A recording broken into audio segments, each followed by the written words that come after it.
Good evening. Welcome to this meeting of the Corporate and Community Overview and Scrutiny Committee.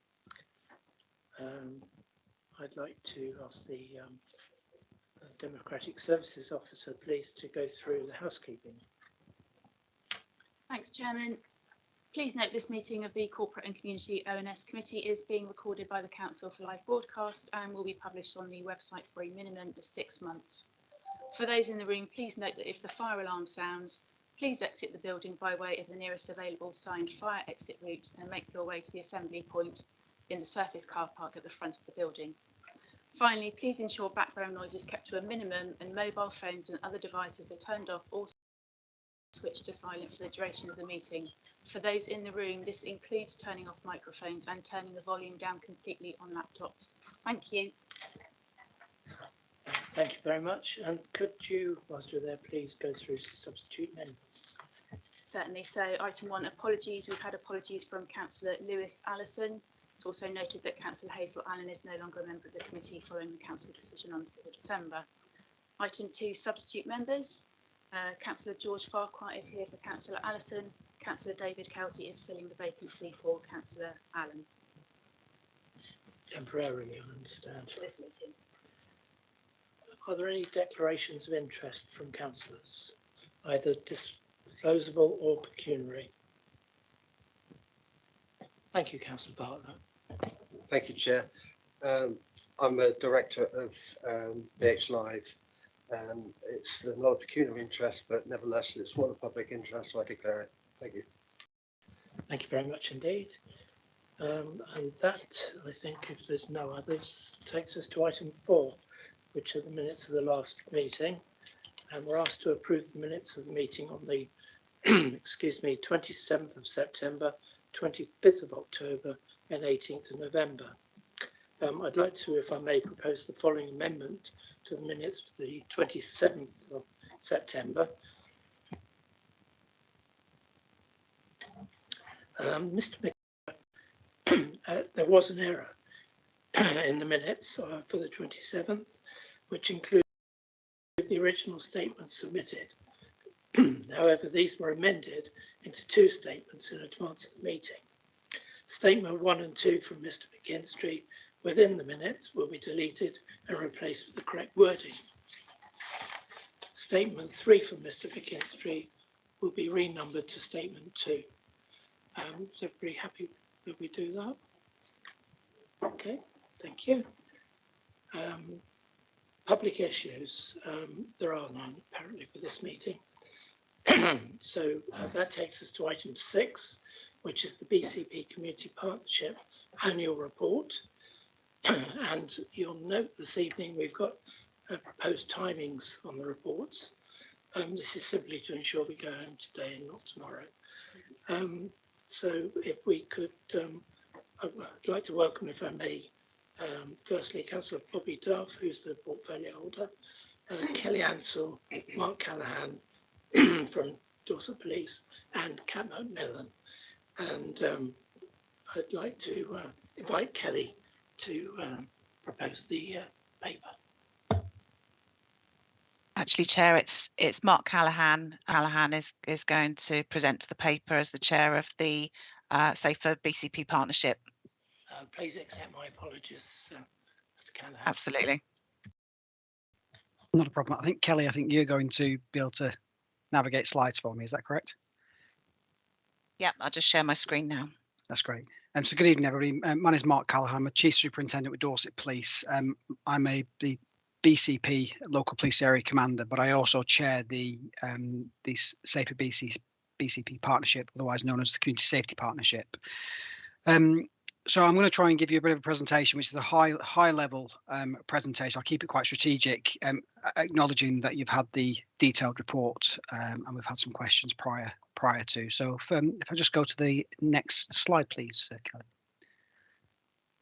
So I think it's just helpful really just to do a reminder, and for anybody obviously who's not familiar with these meetings, just about the purpose of this session. And obviously the principal one is that the role should be one of a critical friend, providing constructive challenge at a strategic level. And the focus should be on the entire partnership that we have. And obviously, clearly, if issues arise that relate specifically to a particular partner agency, it may be more appropriate to refer those issues to other governing bodies of that organisation. However, we'll try and answer as many, obviously, questions if they arise. And obviously the scrutiny of partners should be insofar as their activities relating to the partnership itself. So I just remind them, this is very much focused about the community safety partnership. Next slide, please, Kelly. So just as a reminder, the CSP strategy responsibilities are to establish a strategic group to direct the CSP's work, to set up protocols and systems for sharing information, to identify priorities via an annual strategic assessment, and to engage and consult the community about community safety priorities. Then it's to produce annually a partnership plan and monitor progress against it, and to develop strategies to reduce reoffending and substance misuse, whilst also developing and tackling domestic abuse strategy, which leads often, sadly, to the commission of domestic homicide reviews for learning. Next slide, please. So many of you will have seen this already, but as the partnership for Safer BCP, all partners have come together to be really clear and develop what our vision and mission is. And the vision is to make Bournemouth, Christchurch and Poole a safer and healthy place where communities and businesses thrive, and where residents and visitors, recognising the unique nature of our of BCP, particularly tourism, feel safe and welcomed.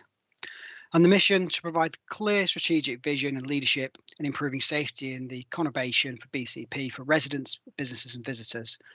And importantly, we'll work to address crime and antisocial behaviour using data, the insight of data, partnership data for a rich picture and a combination of communication, engagement, prevention, early intervention and enforcement.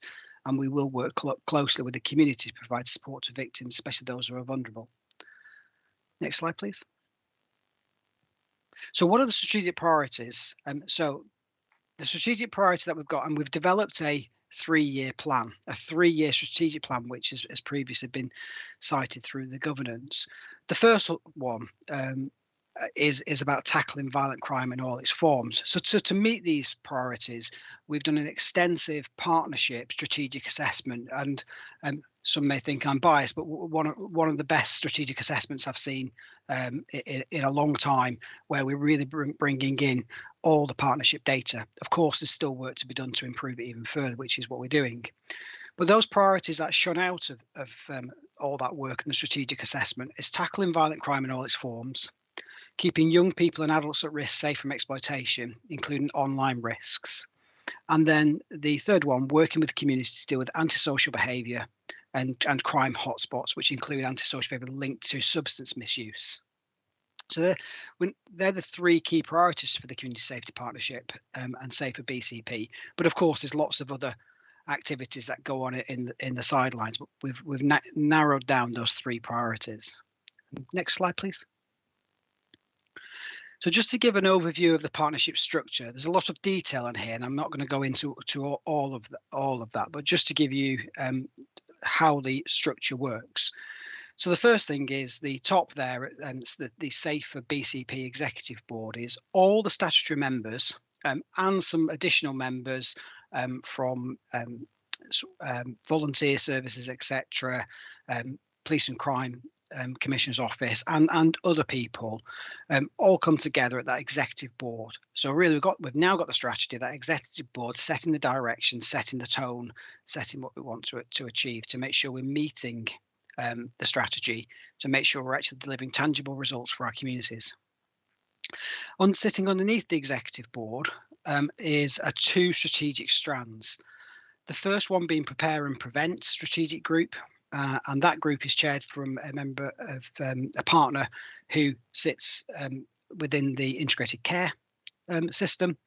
And their focus is to develop partnership strategies to ensure the most effective use of resources. So this is about information, intelligence sharing, community engagement, commissioning across the partnership, and workforce development.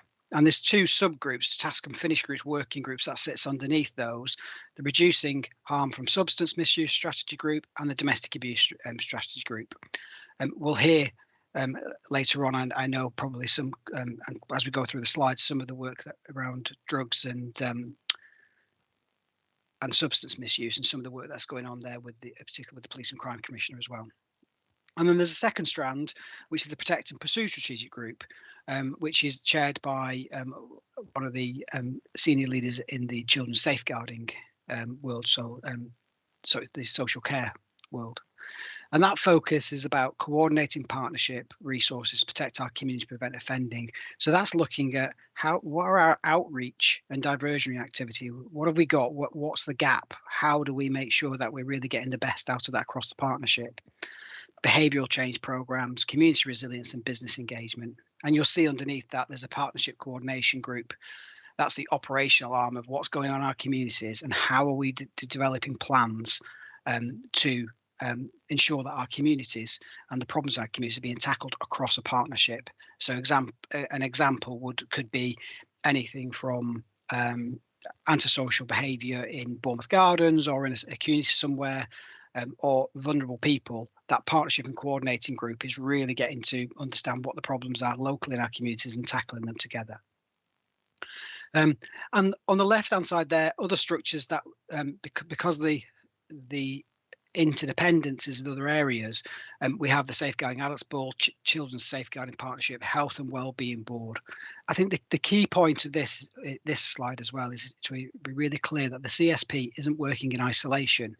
It's a partnership coordinating group, and it's engaged with all the different boards and work that's going on, such as contests around our terrorism prevention, etc.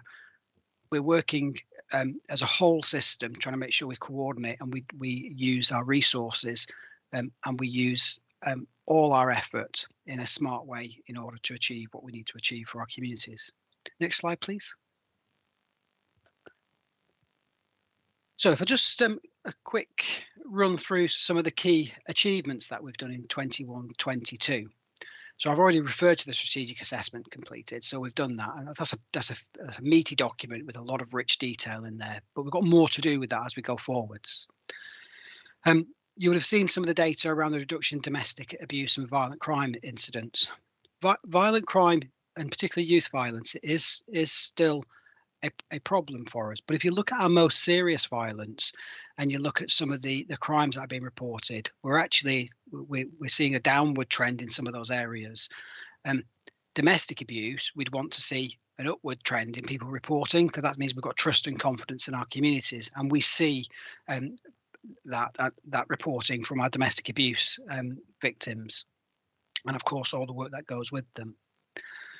I'm sure later on we may hear about the establishing of combating drugs partnership on the back of the Harm to Hope, but a real success at the CSP is a key part of that work, and that's being managed also outside of the CSP through the Police and Crime Commissioner's support and other teams as well. But that's now been established, lots of work to do, but it's really starting to drive forwards. Antisocial behaviour, year on year, antisocial behaviour, we're seeing significant drops. We had the COVID time saw an increase for the way antisocial behaviour was recorded, but all the work that we're doing around our antisocial behaviour activities as a partnership, is really showing a downward trend in issues with antisocial behaviour. And some success stories of the West Howe, Eastcliff and Springbourne task to finish groups, which were really targeting some problem areas. Kelly's possibly going to talk later on and mention the Youth Service Summer Violent Prevention Programme. As a community safety partnership, we've adopted the public health approach. So what does the public health approach mean? Well, that means about actually trying to understand the cause of the cause rather than just concentrating the symptoms.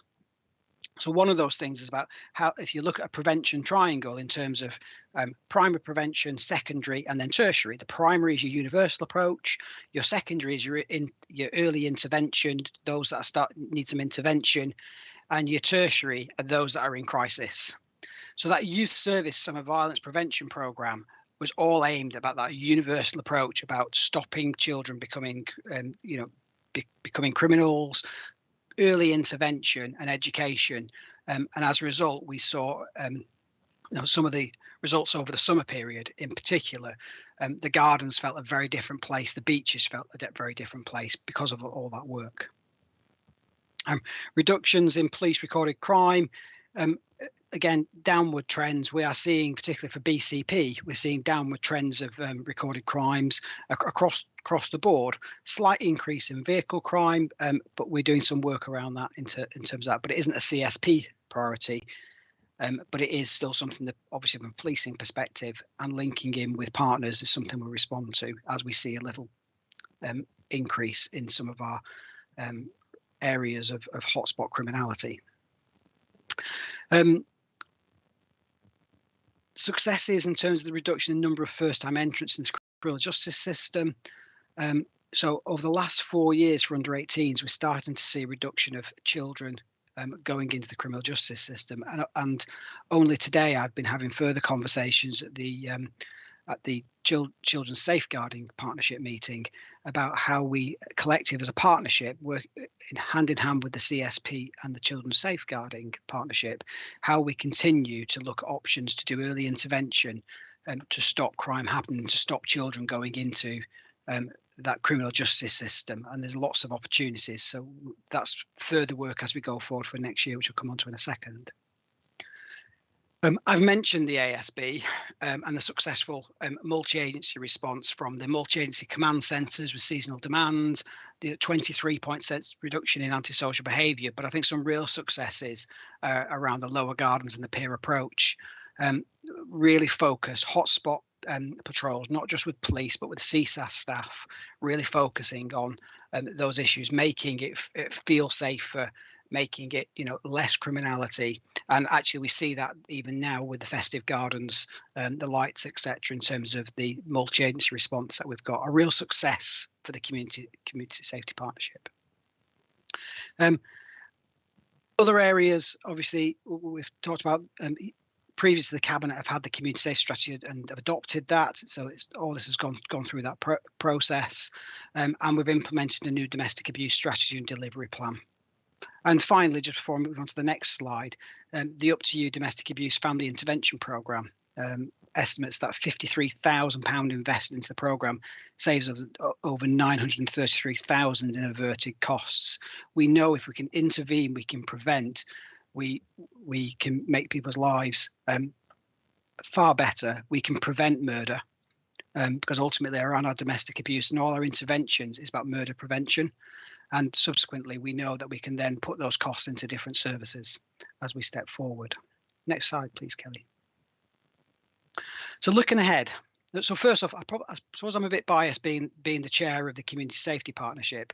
But actually, if I look back to where we were and to where we are, against all the odds of all the different things that we've had, from COVID to resourcing challenges, austerity, all those challenges that we've got, it's about people pulling together and really delivering, and the foundations now are built for us to ultimately build and build and build on the community safety partnership in order to deliver for our communities.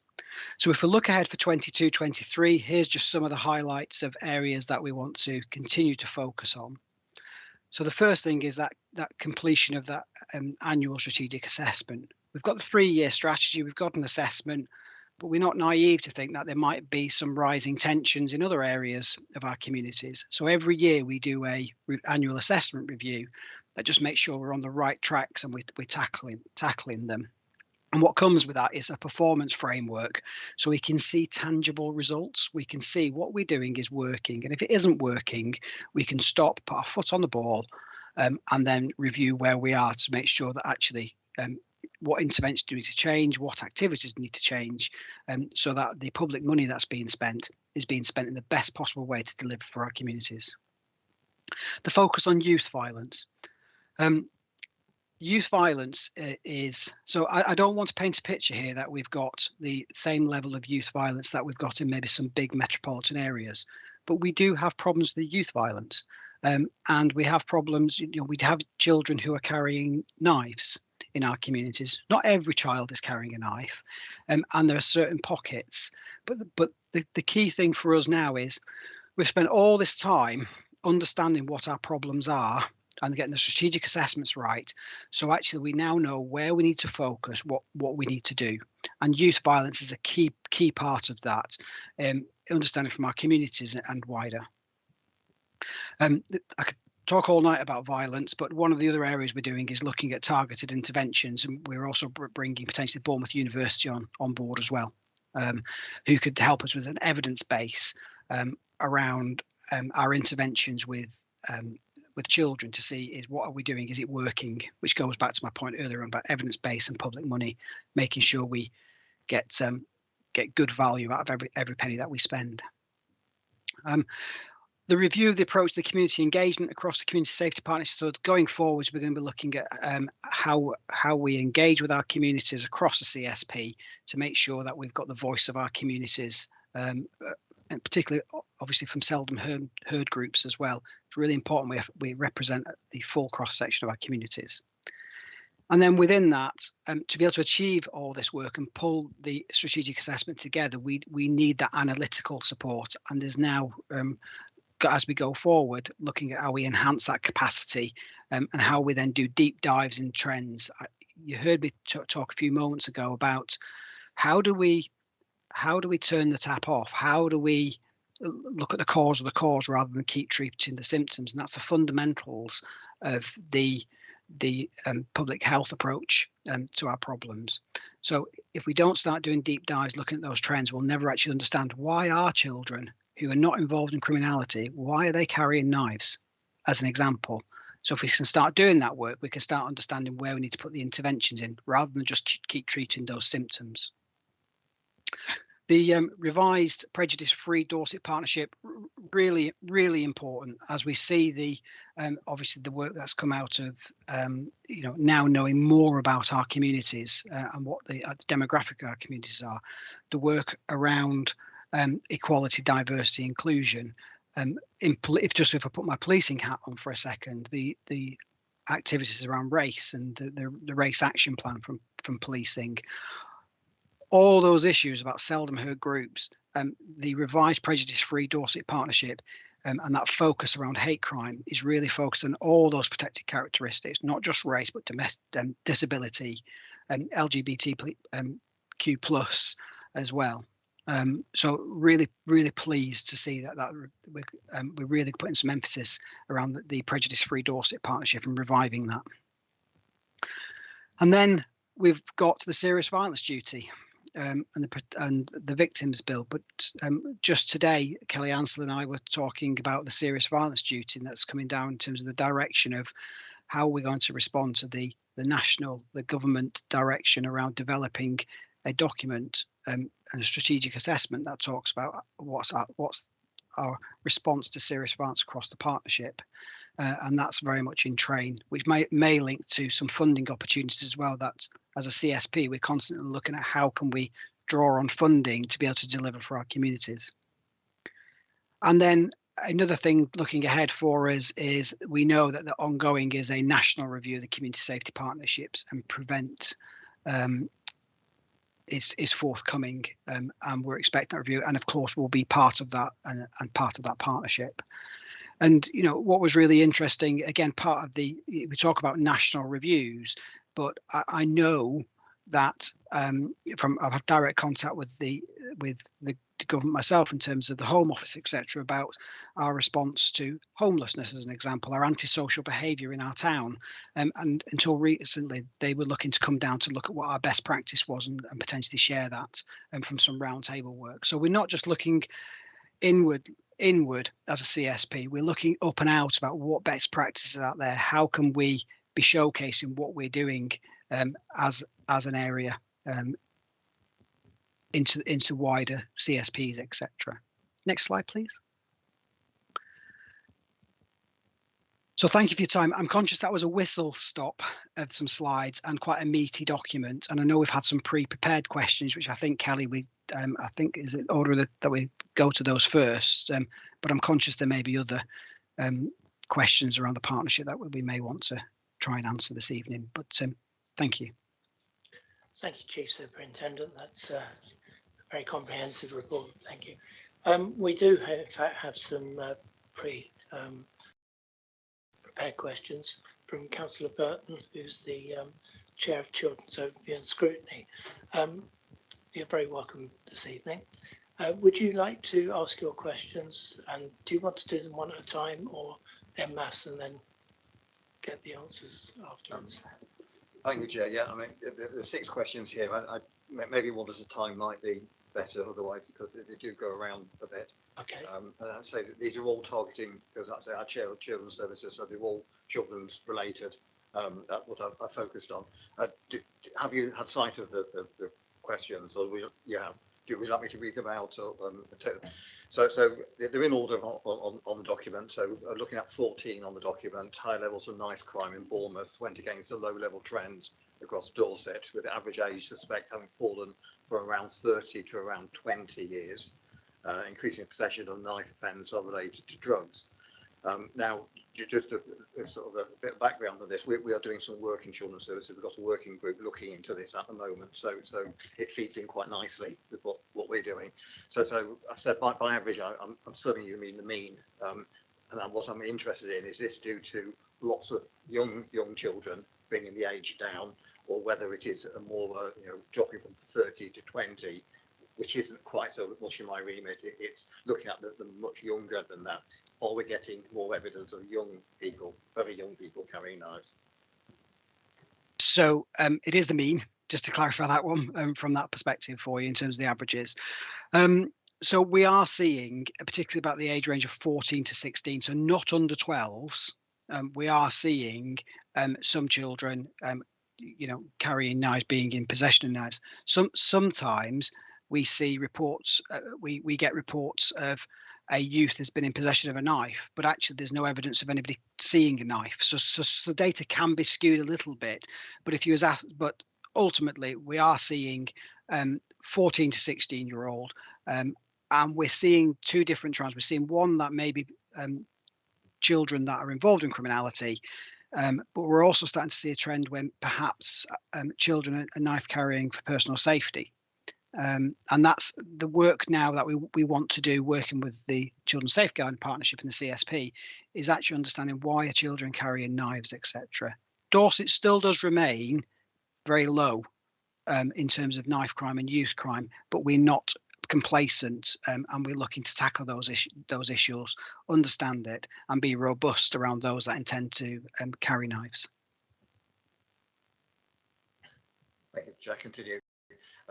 Yes, at 15, an area for ongoing analysis around the profile of young people. Do we have any initial findings or suspicions from this work? So I'm not sure, Kat, was that, is Kat McMillan's online, isn't she, as well? Do you want to come in, Kat? I'm just joining now, Mark. Bear with me one Excellent. second. I think you was going to cover this one off. Is that right? Or am I going to? I had you down to cover this one, but I can sorry, if you want it's me to. It's my notes. I was rushed in traffic. No, I'll cover it off. My apologies. The notes No I've problem. got. Thank you. So that's fine. Apologies for the confusion there. I'm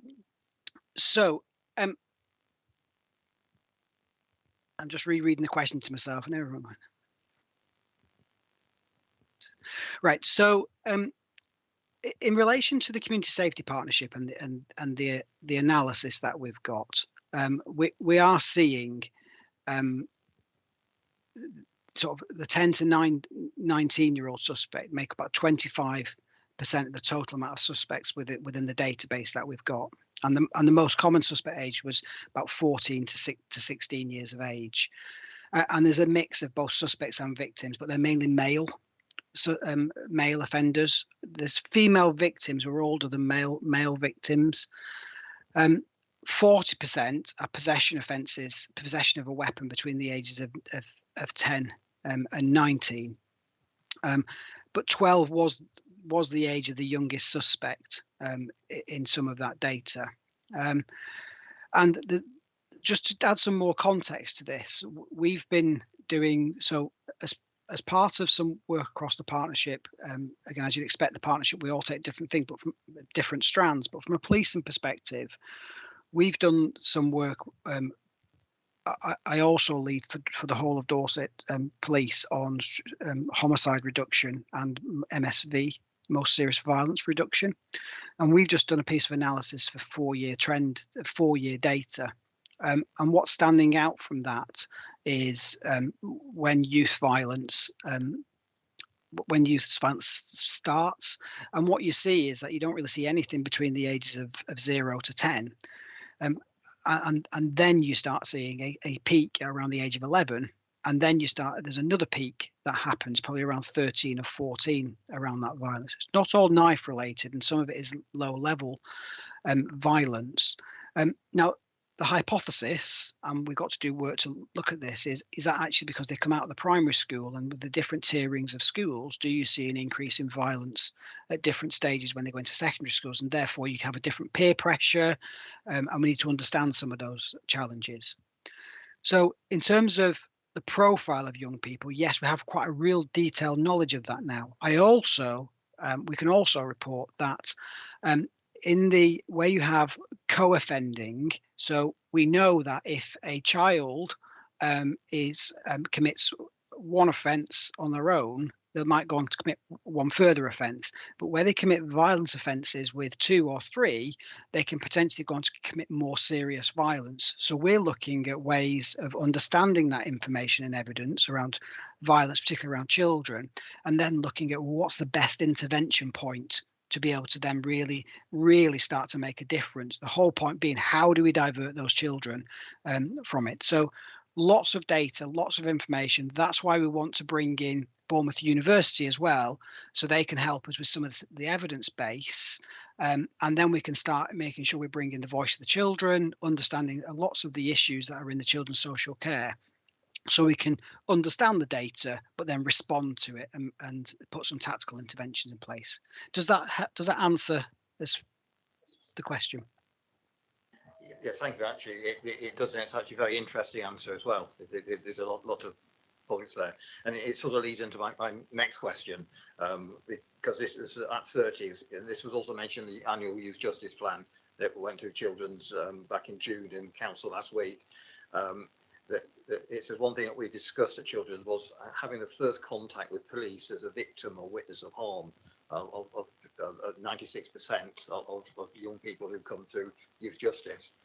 So this sort of shouts at me and quite a lot of other people in my committee that it demonstrates certain failing within the system, because we can identify those young people who are likely to come through your hands early on because they've been victims early on. So the question is has there work been done on this over the last 6 months? Is there any work planned on this? I So think this if was the it's one that you was going to do. That's it. If it's all right, if I come in here. So obviously being a community safety partnership, we have a number of partners who are involved in the delivery arm. So in response to this question, I contacted the service manager at Dorset Combined Youth Justice Services so that we could have an appropriate response for you. So if you'll bear with me, I'll just read through the information that he's provided for us. So he says, we undertook analysis of young first-time entrants to the justice system, i.e. they received a caution or court order when they're aged 10 to 13. Various common factors were identified, including the point mentioned below that almost all of them were first known to the police as victims or witness of harm rather than their own behaviour.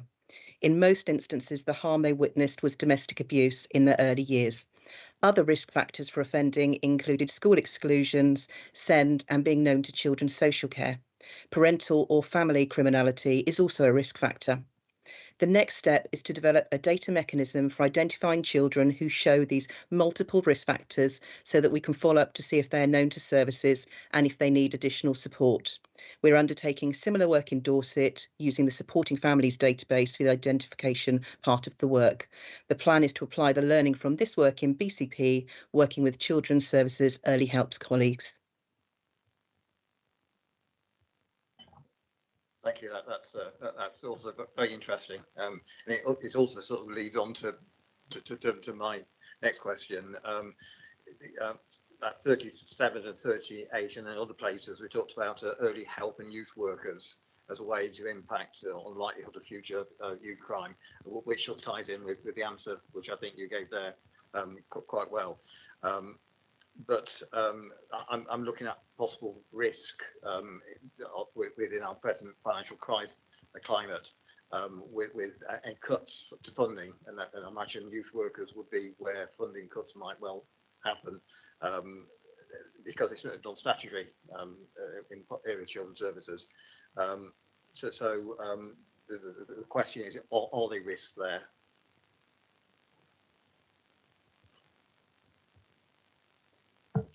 Who wants to answer that one? I think it might be Kelly. I mean, in terms of the risk, I can't really comment on the financial aspects and the use terms. I can cover off some wider concepts. Do you want to come in first, Kelly, and I'll on that? Only to say, I think for us within the people that we have available on the call to comment on any budget position from a children's services perspective. The question that was asked was about how effective the sort of measures are in terms of prevention.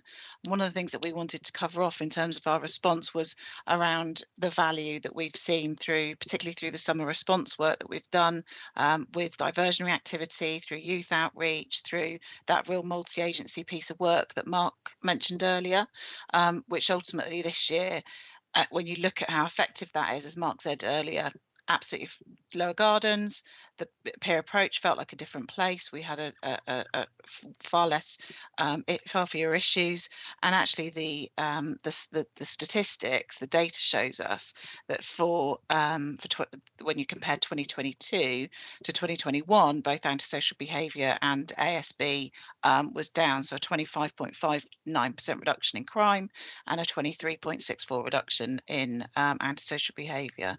And I have to say that we are only able to achieve the sorts of results that we're seeing with that partnership approach that really takes that public health approach that Mark described earlier.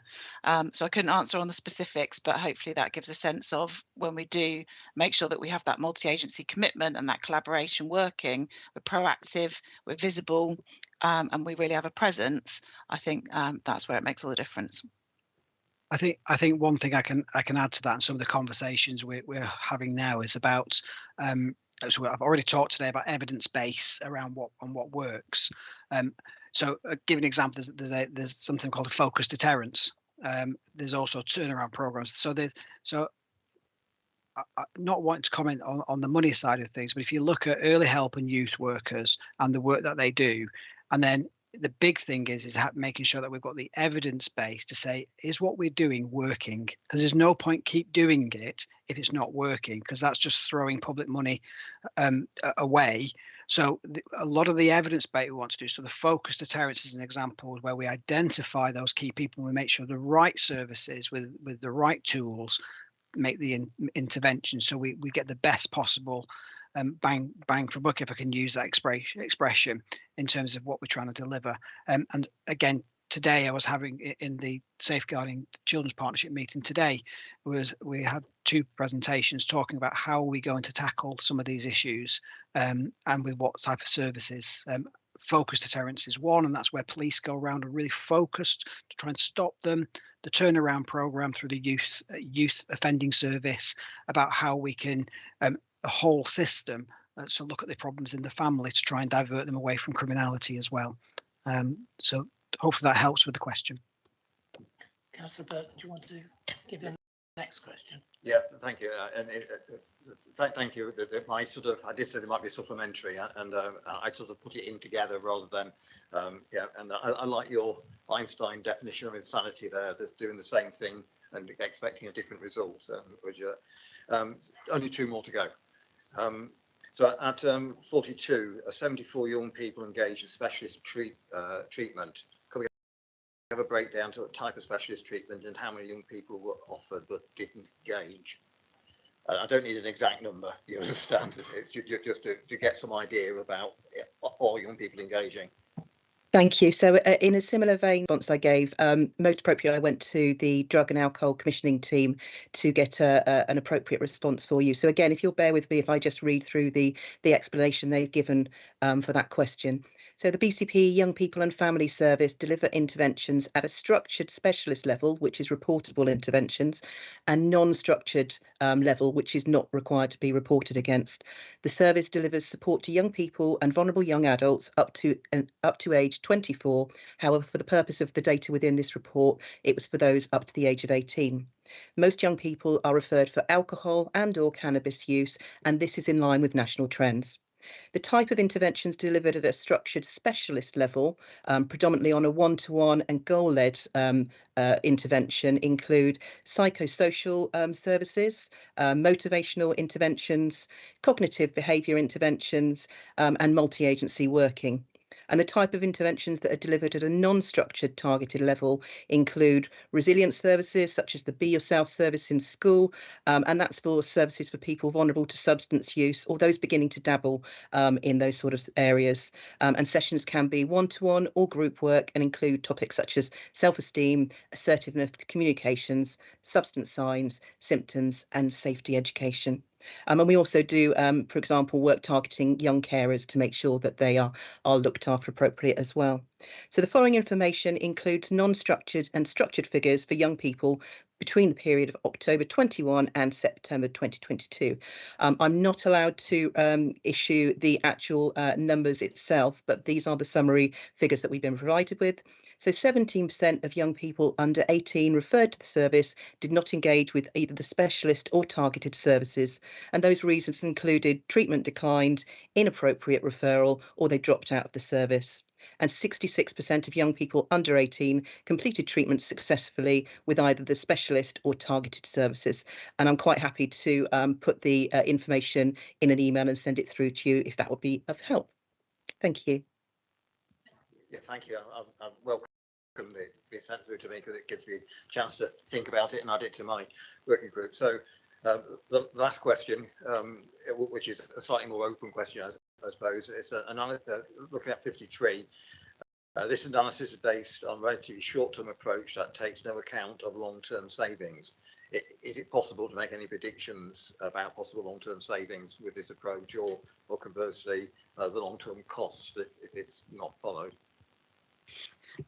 Thank you, Councillor Burton. I'll take that one. I chair the domestic abuse strategy group that was mentioned in the structure of the CSP, and we're very proud actually of what Up to You delivers as a programme. It's very much there to work with perpetrators who are who want to commit to change, and the information that's provided in terms of the numbers and what you receive in terms of the preventative or diversionary sort of savings, if you like, from the work that's done there is a measure of the quality and of the value of the service that's provided.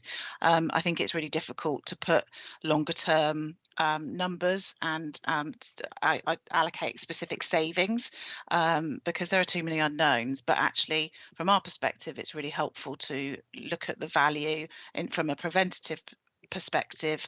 It also helps us to be able to benchmark against other programs and other schemes that we're offering. And the other thing that I just wanted to mention is that a key part of the work that we're doing in the domestic abuse space with the partnership is around looking at our commissioning in relation to our perpetrator programs. So there are a number of different programs, some delivered by probation at the moment, some delivered through the police, and some by ourselves through the Up to You programme. And it's really important that we make sure that continuum works, that you're really kind of working to a position where you have your low, medium and high level risks managed, and that it fits very much within that part within the system, so that we are looking at changing behaviours from a perpetrator perspective, but also that we of course have all of the right support and wrap around to victims as well. So that's a really key part of the work that we're doing going forward in terms of the domestic abuse strategy journey. And we have a piece of work that's happened to support us with a needs assessment that's been conducted, which ultimately will look to inform joint commissioning, partnership commissioning work going forward. Hopefully that's helpful. Well, thank you. Councillor Burton, for your very comprehensive set of questions. And thank you for indulging me, Chair. Not at all. I would like to open it up for questions from councillors through the chair, if you wouldn't mind. Yes, councillor. Thank you, Chair. First of all, it's great to see the progress that CSP has made since we started looking at this some time ago. You know, it's nice to see the systematic approach that's been taken in terms of the assessment, coming up with a strategy and now a defined plan. So that's really good to see. There were some areas that I was going to ask questions on, but I'm not, it's already been touched on for one reason, and I've also focused on the youth services and the activities that they're doing, particularly those of the Summer Violence Prevention Programme, and also the access points, the youth access points, which I was particularly interested in, and I'm not quite sure what they are, but and how they're accessed and how people would know about them if they needed to know about them. But I think keeping it at sort of a higher level, I just ask about the plan. Now you have a detailed plan. In a practical sense, how are the responsibilities allocated across the partnership? How is progress going to be monitored? And how will it then be reported in the future? Or is it just going to come back to us, you know, on a yearly report as we're required to do under statutes? Thank you, Chair. Thanks, councillor Bartlett. So if I answer the bits around the how we're going to govern it and grip it and move it forwards, and then Kelly, perhaps in terms of the wider reporting in and the structures, you're more familiar than I am with that. So yes, we've got a plan now. So the CSP executive group sits quarterly. That group is about holding the strategic groups to account. So ultimately, we've now, if you think of those strategic groups, those strategic pillars, we're really clearly defining what we want to achieve and trying to work on quarterly basis. So this is a massive, if I can use the expression, it's a big elephant. We can't eat it all at once. So now it's about looking at those priorities that we've got and starting to take chunks off and work it through. So youth violence is a good example. So we'll, out of those group, we'll set a task and finish group up around youth violence that will look at what's the strategy telling us, where do we need to go with youth violence, what are we already doing, and coordinate that. Where's the gap? And then almost a task and finish group to deliver business improvement and improvement for our communities. That all gets fed up back into the executive CSP, where the scrutiny, the grip is held there. Aligning with that, we've got performance indicators. So actually we can see if the work we're doing is actually within the CSP is actually making a difference. So there's quite a suite of key performance indicators that we've developed that again the executive CSP will keep a close eye on to make sure that we're doing those, and good indication if we're not seeing improvements in some of those performance indicators, then we can do that deeper dive to go and have a look. What's the issue? Why we're not seeing improvement? What are the problems that's there? And finally, also from a leadership perspective, both myself and Kelly will meeting with those chairs with Cat Macmillan as well to talk through from a leadership perspective. Okay, where are we? Where are we going? Is the executive CSP setting the right direction so we can keep the work on track? And policing loves the word grip all the time, but it is grip. It is about grip and pace setting, so that with the resources we've got, we can see tangible delivery and tangible results. And there's already, and that model has been used for things like around the ASB issues we've got, and we've seen some really good success with that going forwards. Kelly, I don't know if you have anything else you want to add, and then obviously the other bits as well. Yeah, thanks, Mark. I was just going to mention, Councillor Bartlett, that some of the indicators in relation to the CSP align, and the priorities, of course, align to our corporate strategy. So through the regular performance monitoring against the corporate strategy, there are some key performance indicators that members will see reported back on through there. And of course, this is an annual process, as I think you've noted, where we would come along to overview and scrutiny to report on the annual activity of the CSP. But actually, there are a number of key pieces of work coming forward, reviewing our domestic abuse prevention strategy, delivering, as Mark mentioned earlier, the serious violence response and the strategy in that regard, and also looking at antisocial behaviour. And so there will be pieces of work that will be developing over the coming year that you may wish us to come back to in terms of a deeper dive and scrutiny as they develop. And the other thing that I just wanted to mention, just in terms of, we'd talked about community engagement earlier. I think it's really important that we really promote the work of the CSP. We have our own website, we have our own identity now, and we really need to get out there and make sure that there is awareness of who we are, what we do, and what is the value that we hold as a partnership. So part of the kind of the work in terms of the updates and the feedback, but also that the engagement, those conversations that need to be held with our communities, I think it's really part of an ongoing conversation that we intend to really kind of pick up over the next 12 months. Hopefully that's helpful. Thank you, Councillor Bartlett. Councillor Iyengar. Yes, thank you, Chair. Thank you, Chief Superintendent and officers for the presentation. I've had the privilege of, in the recent past, of being on both the CSP and also having been on the Dorset Police Crime Panel as well. I've got two questions, but I'll ask them both at the same time because they sort of both pertain to the same thing. And one is about strategic plans, and the other one is about, at the highest level, our roles and responsibilities.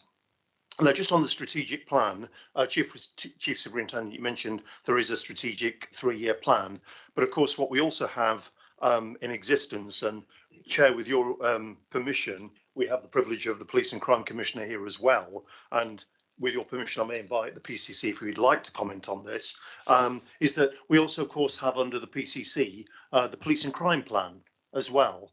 And both things are both very, very powerful things, driven from not necessarily different sources. I'd like to think they're from the same influences, but they're put together under certainly different ministries of government, shall we say.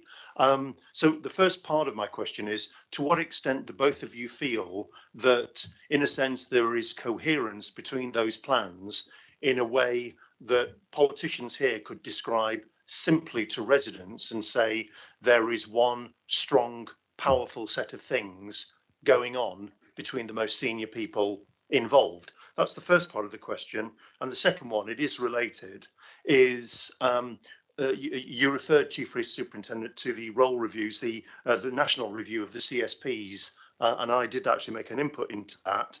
And in parallel, of course, the Home Office has been doing reviews and updating of the PCC's roles as well, although I have to admit I don't quite know the state of play of that review. Could I ask both of you to comment on how well, I've got my question written down here, could I ask both of you to comment on what changes, if anything, do you think may be necessary for us to have the best performing construct in terms of the roles and the organisations involved?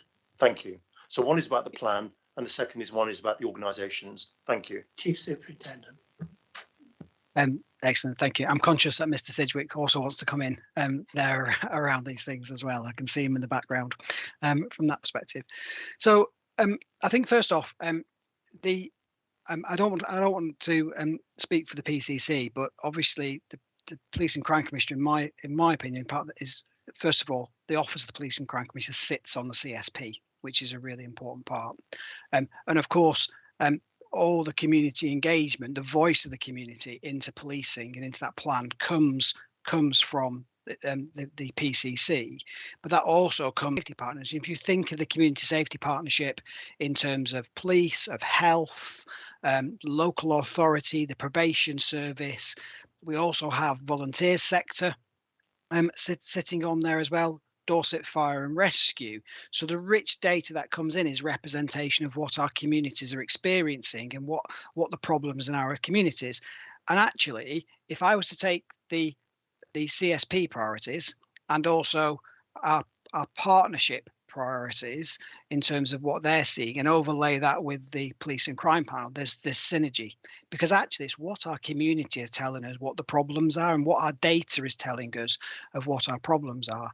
Now, the CSP, from my perspective, is dealing with those real uber priorities in our communities, because we're a coordinating function. We're not a decision-making group. We're coordinating under the statute of the Community Safety Partnership.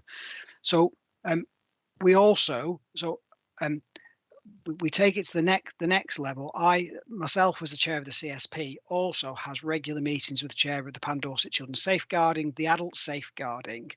So what we're doing is making sure that we are joined up in everything that we're doing, and we're avoiding duplication.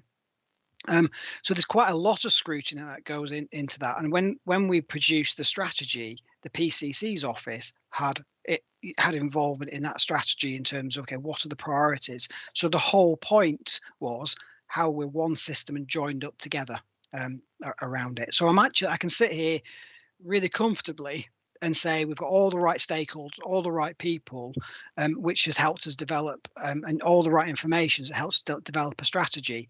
And actually, it was really heartwarming for me that the same things coming out of the police and crime plan were what were coming out from the CSP from that perspective. And of course, if there was a point of contention there, then we'd look at the data and we'd have a discussion about that. But it's all focused about delivering for our communities, which I'm sure the PCC will talk about.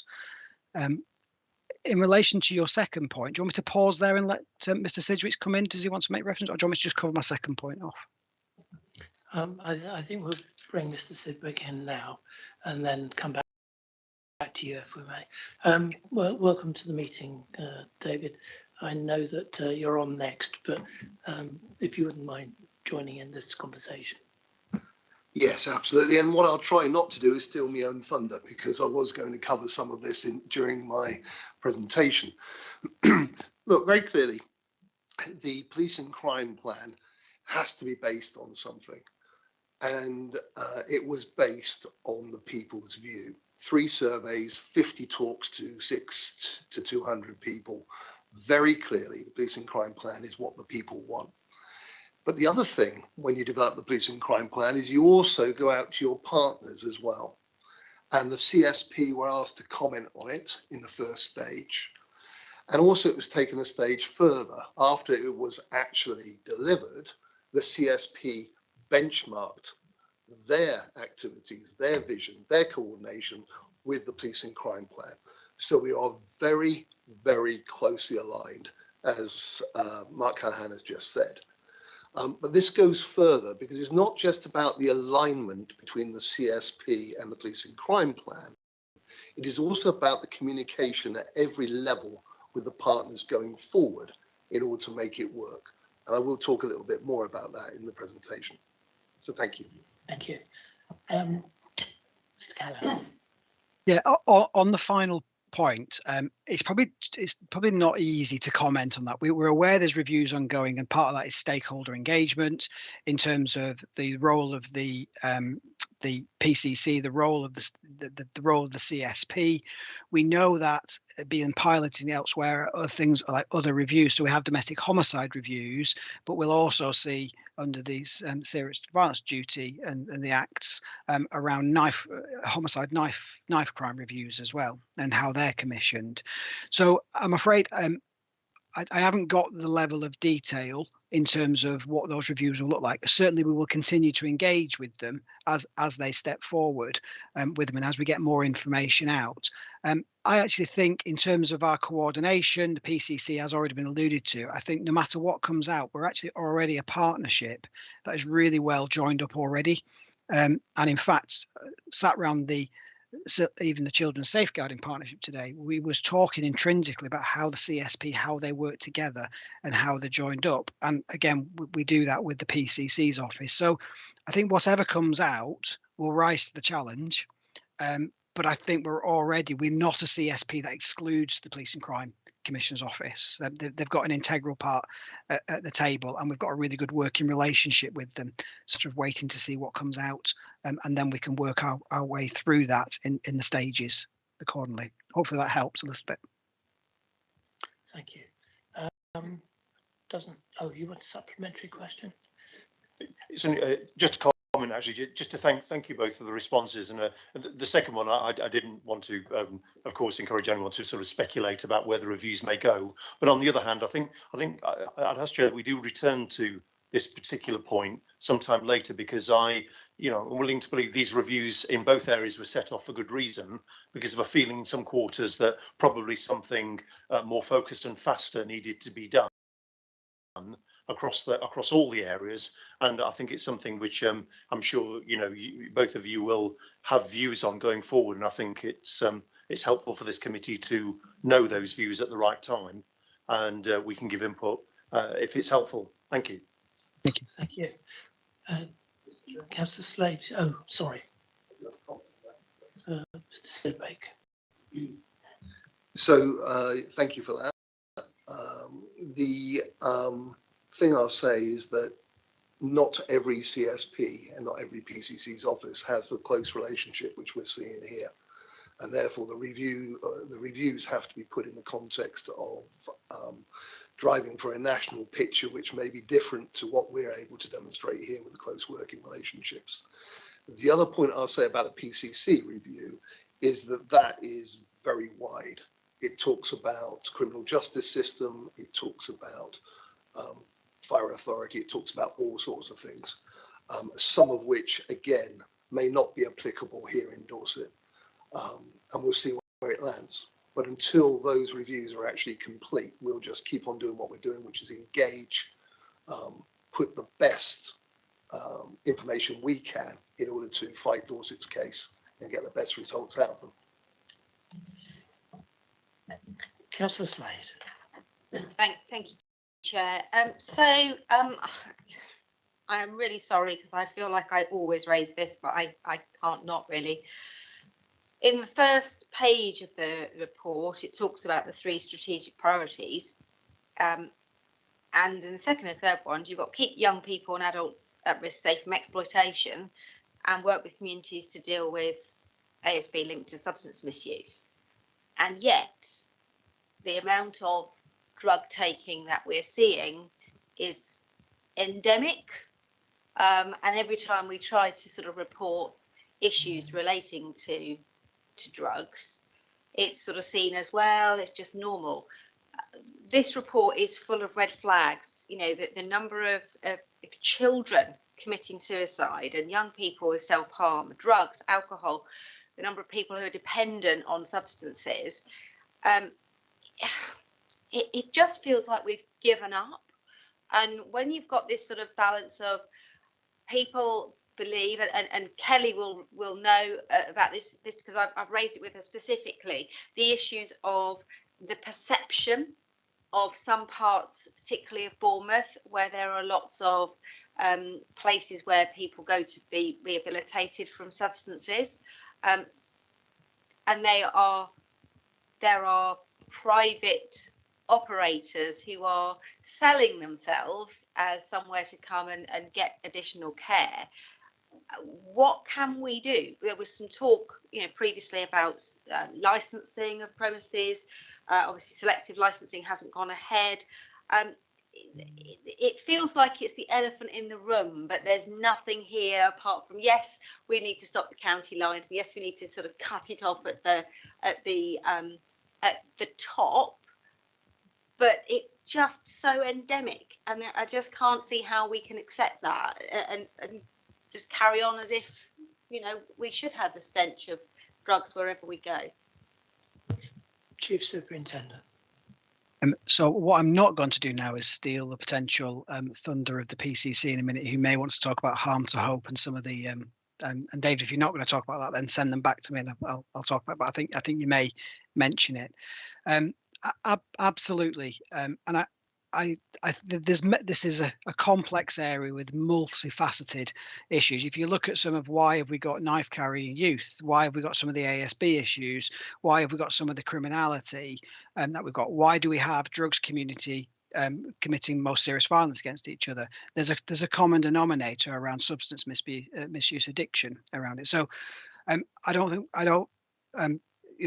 part of the, if I talk with the Dorset Police hat on, and I'll come back to the CSP, we've purposely set up our proactive capability with our new priorities and the police and crime plan supported by the PCC, proactive neighbourhood teams, looking at Operation Viper, regional things, Operation Scorpion, focusing on our drugs criminality. That is not just county lines, that is much broader. So a real enforcement drive around it.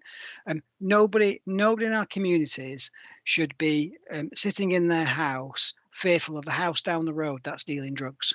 And there's activity in that house. We should be enforcing, and that's the police response in relation to that. Of course, there's all the addiction services, all the other issues that go with that as well. And from a community safety partnership, it's drugs is a cause.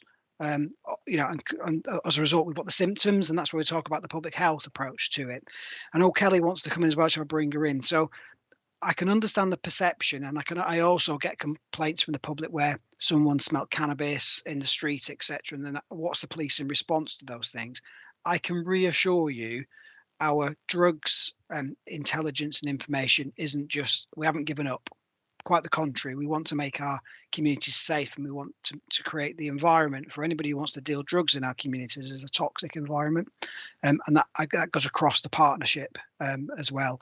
But I can understand why it may feel like that, and I'll bring Kelly in. But again, I suspect Mr. Sidgwick may want to comment as well.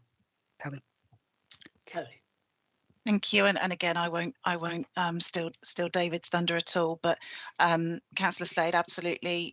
We've talked before about the issues in relation to those perceptions that you mentioned and those models of business, which do create a profitable position for landlords who want to operate in this space. There are mandatory HMO licensing powers, which of course we use proactively, and I know that there is a national review around those higher levels of housing benefit that can be claimed at the moment. And that's the difference. That's really where that kind of, the increased kind of profit element comes from, in terms of the ability to claim additional supplementary housing benefit payments, which is not something that we can have an impact on locally. It's a nationally set policy, but that is under review, which I have to say I was keen to hear about. We still do an awful lot of work. We don't talk about Operation Galaxy anymore. We don't talk about Operation targeted enforcement in the same vein anymore, but that work is very much still there. It's just mainstreamed into the way that we work. So we do an awful lot of work with the police on a daily basis that really targets those areas where there are those sorts of issues. A number of different closure orders, for example, where we've worked jointly with the police to close premises where there have been issues in relation to that. I have to be honest, I do share your frustrations, and I think there are a number of different ways that the national review in particular that will really help us to dismantle some of that operating model that can be quite unscrupulous in its ways and means. But as I said, I won't steal David's thunder. I think it's really important that we acknowledge the fact that substance misuse is a priority for the BCP CSP, but we also have the harm from hope strategy and harm to hope strategy, and Mr. Keyword, and David will talk about the Combating Drugs Partnership, which will really start to pull together our partnership efforts in this space. Well, we're in danger of drifting into the next session. That's fine. Councillor Dove, you wanted to come in? Yeah, thank you. And in terms of the comments on the paper and the fact that it sounds like we've given up, I think I disagree. This isn't a no holds bar paper. We've been really, really honest about the difficulties we're facing, the challenges that are coming over the hill. Strategic assessment has been really, really ambitious. So if it means that owning up to the difficulties that we're going to face, looking at all the challenges we're going to have to do, sounds like we're giving up. I think I would disagree. Until we've understood the problem, until we've understood the cause of those problems, we can't really start making those big differences that we really, really want to make. So I think this is actually quite an ambitious paper. We've been really, really honest. I think that's only a good thing. We haven't dressed it up as something that it's not. We've been really, really open with it. Thank you. Thank you, Councillor Dove. I think committee, if we can agree that we note the progress of the community safety partnership over the past year, and note that the safety strategy developed by Safer BCP and the partnership's priorities based on recommendations from the annual community safety strategic assessment. I'd like to thank, if I may, Chief Superintendent Callahan for your contribution and your time, and thank you again. Thank you. Can I just mention at this point that we've got Anne Lane from Secretary of Dorset Watches on the call. So if anything, I don't know if you want to add anything, Miss Lane. No. Thank you for asking, Chairman. Nothing further to add. I'm sitting here with open, listening, interested ears, but at this point, I'm just taking it all in. Thank you. Jolly good. Okay. So, Chair, can I just check the committee are happy to formally note those recommendations in the report? Yes, I'm sorry, I kind of missed that. Everybody content that we note those? Yeah, thank you. Thank you. Yeah, thank you. Yes, Councillor Inga. Yeah, I know this per the paper, the next review will be in a year's time. Maybe we can take this offline and the committee can have a separate discussion. I think it would be appropriate to review this progress sooner than 1 year from now, but maybe one for the forward planning, Yeah, please. I was going to say I wouldn't disagree, but I think we're looking towards next May at the moment, and probably it's something for the new committee next year. At this point, I'd like to introduce formally David Sedgwick, who's the crime expert, and he's going to give us an update on the work that he and his team are doing. Over to you, David. Thank you very much indeed. I've just got to check. Kelly, are you going to wrangle the slides for me? I am. I'm driving. Bring it up now. Not. I'm driving the presentation. Yeah. I should clarify. Yeah, I was going to say thank you very much indeed. You've cheered me up no end. So if we could have the first, slide, then that would be good. Look, it is a pleasure to be here. Obviously, this isn't my scrutiny panel. That happens with the police and crime panel. Nevertheless, what I am intent on is engaging as often as possible with the democratic representatives of the people who I serve also. So I'm very pleased to be here. The purpose of this is to give a sort of strategic high-level overview. I will probably digress a bit, having seen some of the conversation that's already happened. If I come to the next slide, Kelly. I always put this slide up. I'm not expecting anybody to be able to read it because it's pretty much a busy slide, but it actually encapsulates what a police and crime commissioner does. And if I can pick out some pieces, which I will be talking about, one thing I have to do very clearly is to make certain there's enough resources available to do the job that Dorset Police need to do. So money is a big part of it. I'm also responsible for making certain that the victim support happens effectively for victims within Dorset. Probably the most famous one is the accountability one. In theory, I can hire and fire the chief constable. Excuse me, but if you get to that stage, then obviously the relationship is broken down. How you actually hold the chief constable to account is through the police and crime plan, which he is meant to deliver for you. The most important part for me, which goes to the core and heart of the job, is the fact that it is a democratically elected position. You represent the people and you represent their views to make certain that the police and crime is sorted within the county. So let's be very clear. How does the police and crime plan come about? I alluded to it earlier because it came up, but very clearly in this case, this isn't a police and crime plan. Please, can you move on, Kelly? Thank you. This isn't a police and crime plan which sprang like Zeus from my head. This is one which is based on the views of the people. It came from 3 surveys, countless presentations and feedback, and it became a set of manifesto commitments. When I came into office, that gave me a real view. It allowed me to put together a 100-day plan. And if you remember, we were in lockdown, so we needed to have a quick plan to make certain that we had a good summer when we came out of lockdown. And this plan is in plain English. It talks about a vision to make Dorset the safest county. And it talks about those 6 priorities. It is built and intended to last for 7 years.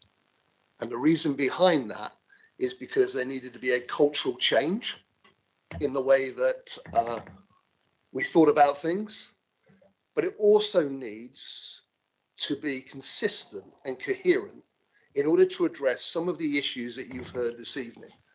The social issues, the issues of our young falling into antisocial behaviour and then greater criminality. It also needs to address the addiction in our society. So that's very clearly what the plan is intended to do. And I should, for the committee's note, say the vision is to make Dorset the safest county. The progress so far from before the pandemic, when we were the 10th safest, we are now the 6th safest county in the UK, and we will keep pushing to make certain that we get there. If I can turn to the first priority. Next slide, please, Kelly. I always wanted to be Chris Whitty. This is about cutting crime and antisocial behaviour. With these slides, I will not talk about everything which is on them. I will pick out some themes. You heard very clearly from the CSP chair and Kelly Ansell about the reduction in antisocial behaviour which has occurred. Across the county, we have reduced by 34% back to pre-pandemic levels. The reasons is, first of all, when I came into office that first month, I challenged Dorset Police because there was no actual operation around, specifically ASB. And that came into action as Operation Relentless. And you will have seen publicity about that. That is now on the radar of every single neighbourhood policing team in Dorset in order to address ASB. What else did we do? We made certain that there was very, very close working between the police, my office, and the local authorities. We also had a change where we had local police areas which were specific, one for BCP and one for Dorset. And that close communication happens at all levels. I have monthly meetings with the chief executive of the local authority, the leader of the local authority, and those involved in community safety. There's a question raised about housing and people who may be in substance misuse. And one of the areas where this becomes critical is in areas with housing associations. Some housing associations take a really, really strong view around antisocial behaviour, others less so. There was launched recently in Parliament, which I attended, an all-party parliamentary group around antisocial behaviour. And their first priority, their first task, is to conduct a review of housing associations and how they are dealing with antisocial behaviour and other criminality. So we will look forward to seeing how that develops. The last point I'll make around antisocial behaviour, as you can see, there's a lot of work there. And I've talked about the more police end of antisocial behaviour. I'm not talking about cutting foliage back. I'm not talking about the sorts of things which also help from a broken windows approach, because that very much is not within my remit and the police's remit. The last point I'll make is something called the Operation Relentless Community Fund. We've had 2 tranches of this now. And this is where communities can actually ask my office for money to deal with a local ASB problem. And they can ask for between £100 and £5,000. And we've had some really good initiatives. Can I have the next slide, please, Kelly? We've had some really good initiatives, not only in Dorset, but also across BCP. I think some of the councillors in this room have, their areas have benefited from the Relentless Community Fund. That will be brought back again in April, May, to do it again this summer. So those communities which haven't put forward ideas, we would be very happy to welcome those. ASB is a wicked quality of life issue. It is the thing that was top of the list in BCP when I asked the people, and it needs the partnership working, which has been so eloquently shown here with the CSP, my office and the police, in order to get on top of it. If I can move on to priority 2. So this is about making the police more visible, connected and engaged in the communities. And this was something, it didn't matter what community it was, whether it was shopkeepers in Ashley Road or whether it was farmers out in the middle of Dorset. Everybody said they wanted to have more visible connectivity and engagement. And there's a couple of things that need to happen. One of it is about money. It is about resource. It is having more boots on the ground. You will be very aware of the 20,000 officers, which is allocated across the country. Dorset's share of that is about 150, the first tranche of which were 50 in the first year. We managed to find some money down the back of the sofa to make it 52.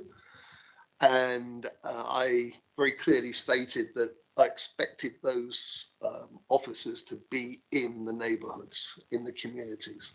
And 44 out of the 50 were actually put in those places. You will be starting to see the benefit of those. The other thing which was done was that the neighbourhood teams were enhanced. I'll come back to that. But there is now not just a neighbourhood policing team, not just a patrol team. There is now a missing people team. There is also a neighbourhood enforcement team. So there's a number of different teams now looking after your neighbourhoods. The second tranche of the officers are in training at the moment. And again, we were given 49.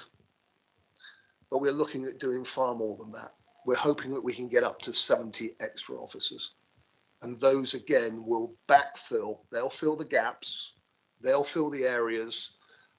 Again, I'll ask for the communities to be the area that they receive benefit from. I asked for a cultural change. I asked for a transformation in Dorset Police so that neighbourhood engagement was not the responsibility of a few, but the responsibility of all. If as councillors you are not getting local contact with your sergeants and inspectors, I want to know about it. Because as a democratic representative of the people, the police should be in touch with you and keep you informed about what's happening on your patches. What else has that done? It has also revamp the engagement commitments. So every neighbourhood policing team has 3 priorities. They should talk to their local people to make certain those priorities fit with them. And they should also have updated all their websites. Now, my office has reviewed this. We believe it has been done. And it is 3 things on the websites you should expect. Number 1 is you should expect to see those commitments. You should expect to see who your police officers are. And you should also expect to be able to see where you can meet with them. And the last point I'll make about priority 2 is the point about reporting. Now, we know that 60 to 70% of what comes into the various mechanisms into Dorset Police is not really about police stuff. We have people saying it's an emergency, my McDonald's Deliveroo has not turned up. We have people saying I've broken up with my girlfriend, it's an emergency. We have a myriad of different sorts of calls. But the point is we need to make certain that we have as efficient a mechanism for people to report as possible. And therefore there is a whole piece of transformation going on around this. It includes extra members of staff into the force control room. It includes moving away from the old website onto something called Single Online Home. We were one of the last forces in the UK to move to that. We have now moved to that, and we will see benefits from that because that allows other mechanisms, other ways to be plugged in with it to make reporting easier.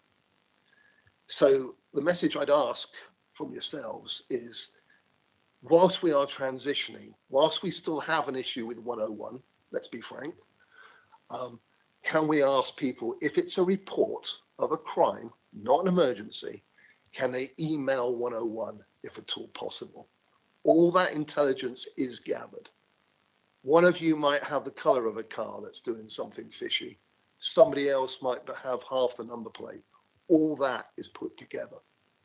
We are moving to a situation where you should get a response to your email. And if you don't have that, let me know. I could talk about this area for a very long time, but I'm very aware that I only have 10 minutes. So let me move on to the area which I think provoked a lot of feeling earlier. And that is the priority 3, the fight against violent crime and high harm.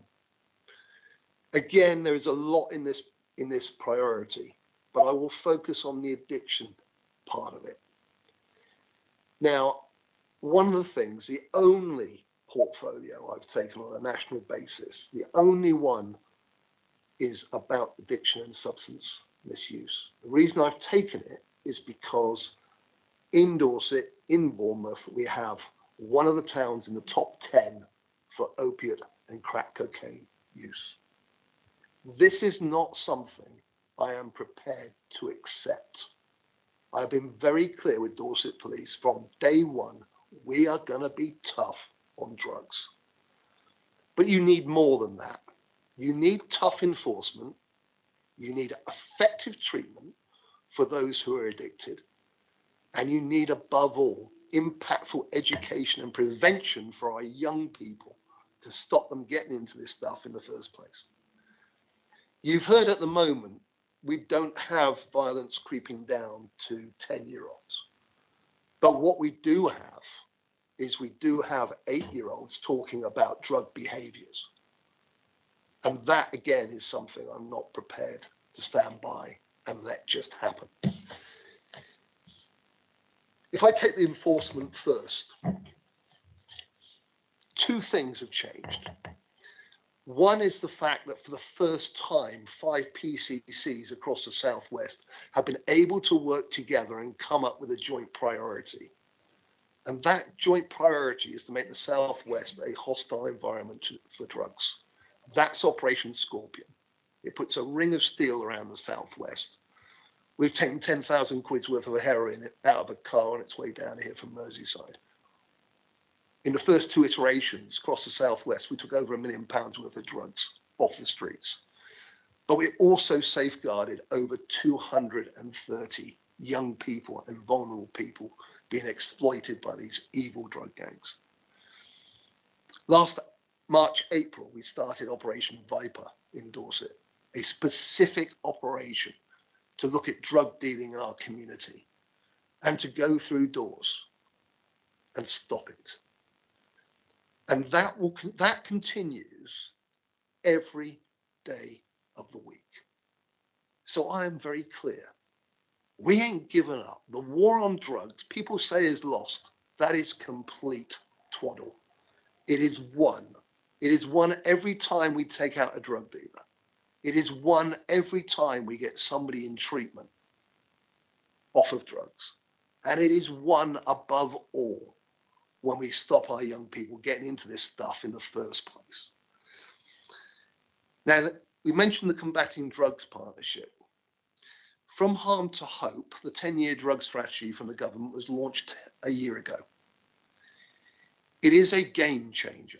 The reason it's a game changer is it talks about exactly what I've just talked about, those three things: tough enforcement, effective treatment, and prevention. It is no longer this pendulum from one belief that we should lock everybody up to the other belief that we should give everybody effectively a pass on drugs. It does what it needs to do, which is affects all three things. Where it misses out, in my view, and I've told the Home Office this, is it misses out on not talking about recreational drugs in the way they should be talked about. Recreation implies wide open space and fun. We should call them illegal gateway drugs. The cannabis, the ketamine, the MDMA.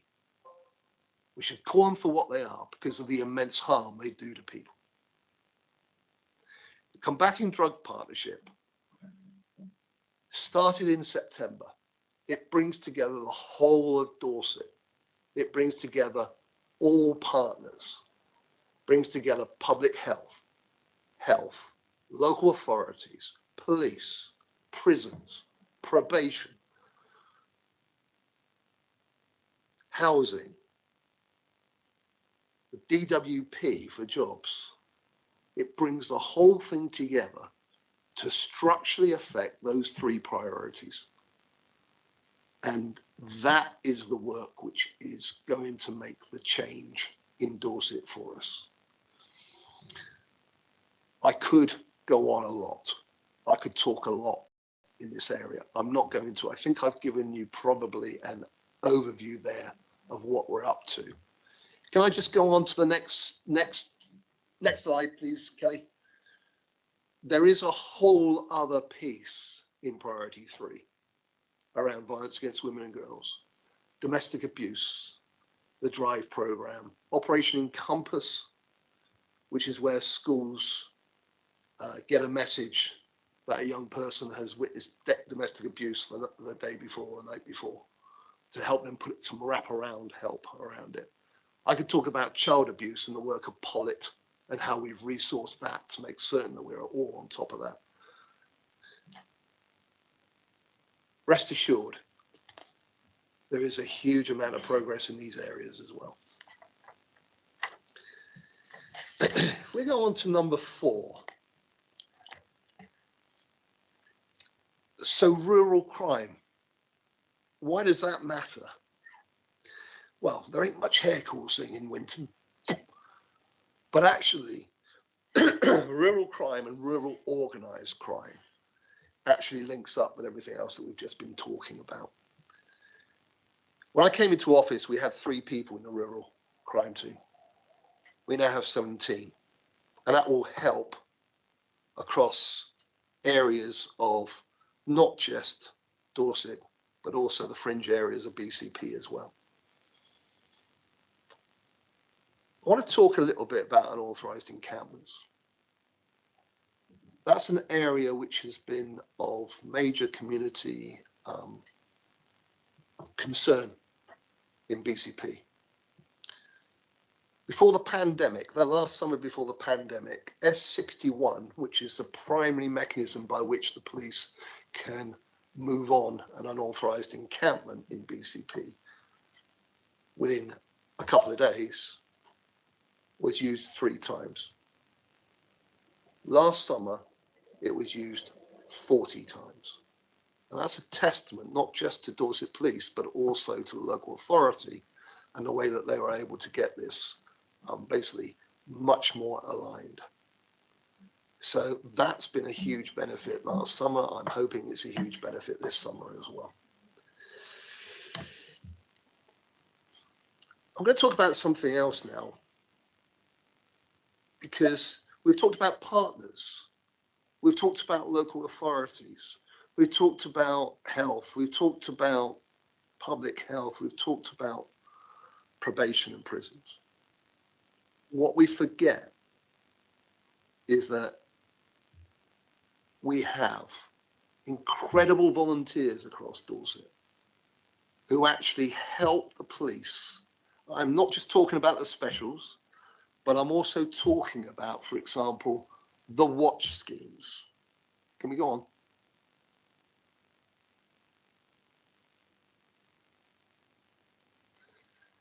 So we've got a number of watch schemes across Dorset.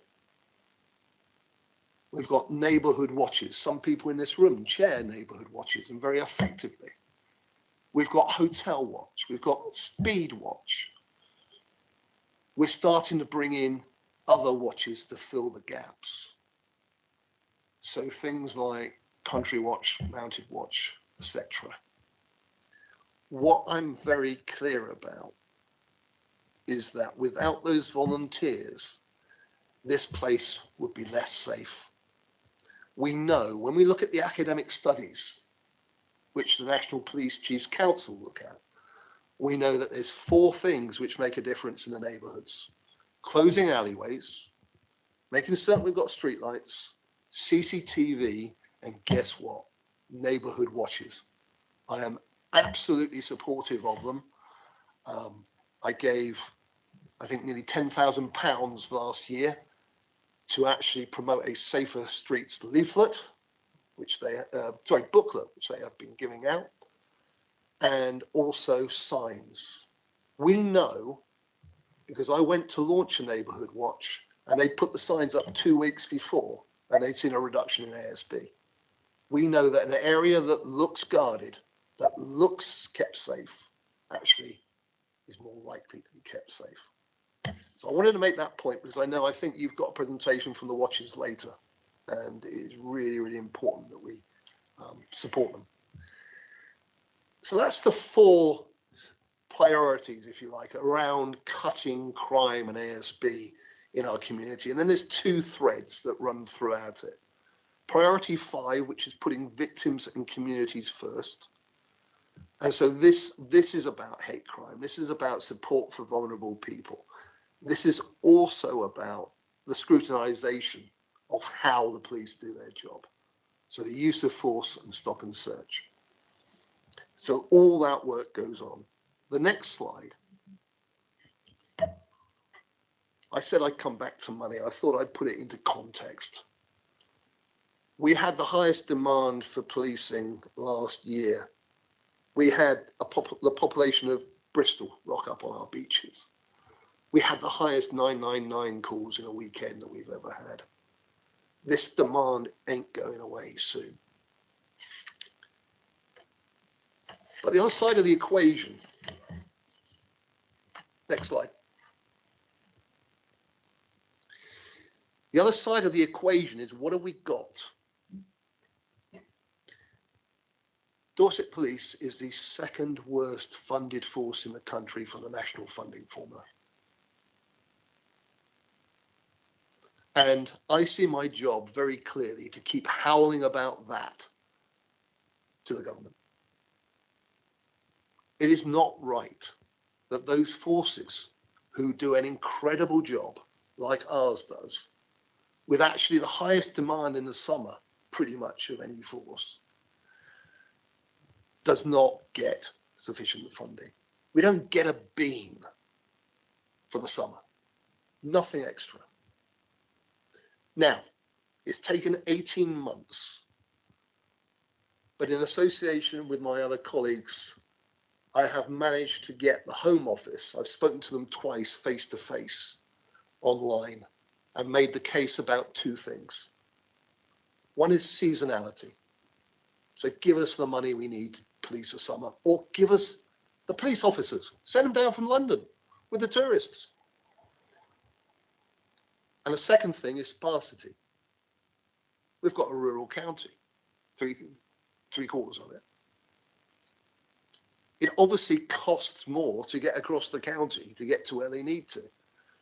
When you look at the current national funding formula and realise that one of the key factors is the density of pubs, I'm sorry, that helps London, doesn't help the road between Sherborne and Dorchester.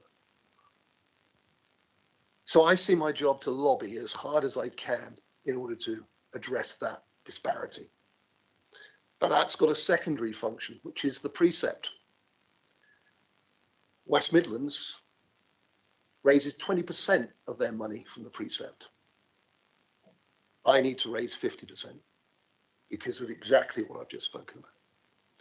And the last point I'm going to make is very clearly we need to get as much value for money out of Dorset Police as possible with what they're delivering for the people. Come to the next slide, please. And we're doing that in a number of ways. We've reviewed the governance and streamlined it. We're bringing technology. When I was a candidate, I went on a 999 call. We wound up in somewhere in BCP. Took us 20 minutes to get there, 10 minutes for a thing which wasn't a thing, 20 minutes back, and then both police officers spent 15 minutes on a desktop computer writing it up. That is now defunct. We have something called Pronto, which means that they can use their phone with an app to do a lot of the jobs they used to have to go back to the station for. This means they're going to be out again, more visible and engaged with the communities. I've talked about partnership working. That's not just partnership working with the local authorities, CSPs, it's also with the MPs. It's also with Devon and Cornwall through the Strategic Alliance. And finally, we had a new Chief Constable. He did the job I asked him to do. He changed the culture and the vision of Dorset Police. Next slide. And that vision, a safe county for everyone, tough on crime, keeping people safe, putting victims first, dovetails exactly with the policing crime plan. And that is why we have ASB going back to 34%, reduced by 34% back to pre-pandemic levels. That is why we have less organised crime groups in Dorset. That is why we have less county lines groups in Dorset. And that is why we are able to invest in things like the rural crime team in order to help elsewhere. That work doesn't stop. I'm 18 months in. I'm determined we're going to land that plan and all of that plan for the good of people at Dorset. So thank you very much indeed. Thank you. That was very comprehensive. I've got some pre-sending questions, and Councillor Dedman, I think you've got what looks like 4 questions. Microphone. Either one will do. Yes, thank you, Chairman, and thank you, David. That was really good. Before I start, this is nothing to do with here tonight, but I really want to say we're talking about the police, how brave those police were that plunged into those icy waters. Absolutely. To get those boys out. And I think we're talking about the police and writing up notes and, oh, we can't get hold of them, but that is what the police are for, and that was brilliant. So I don't know if you're in touch with any of them, but please pass that on. Yes, my question is now superseded, because it was to start with. Why do we have no PCSO? Apparently now we do. One. Brilliant. Yeah, one. However, she's had to be called back to Bournemouth. I say she, it. But that was one. So that was very, very good.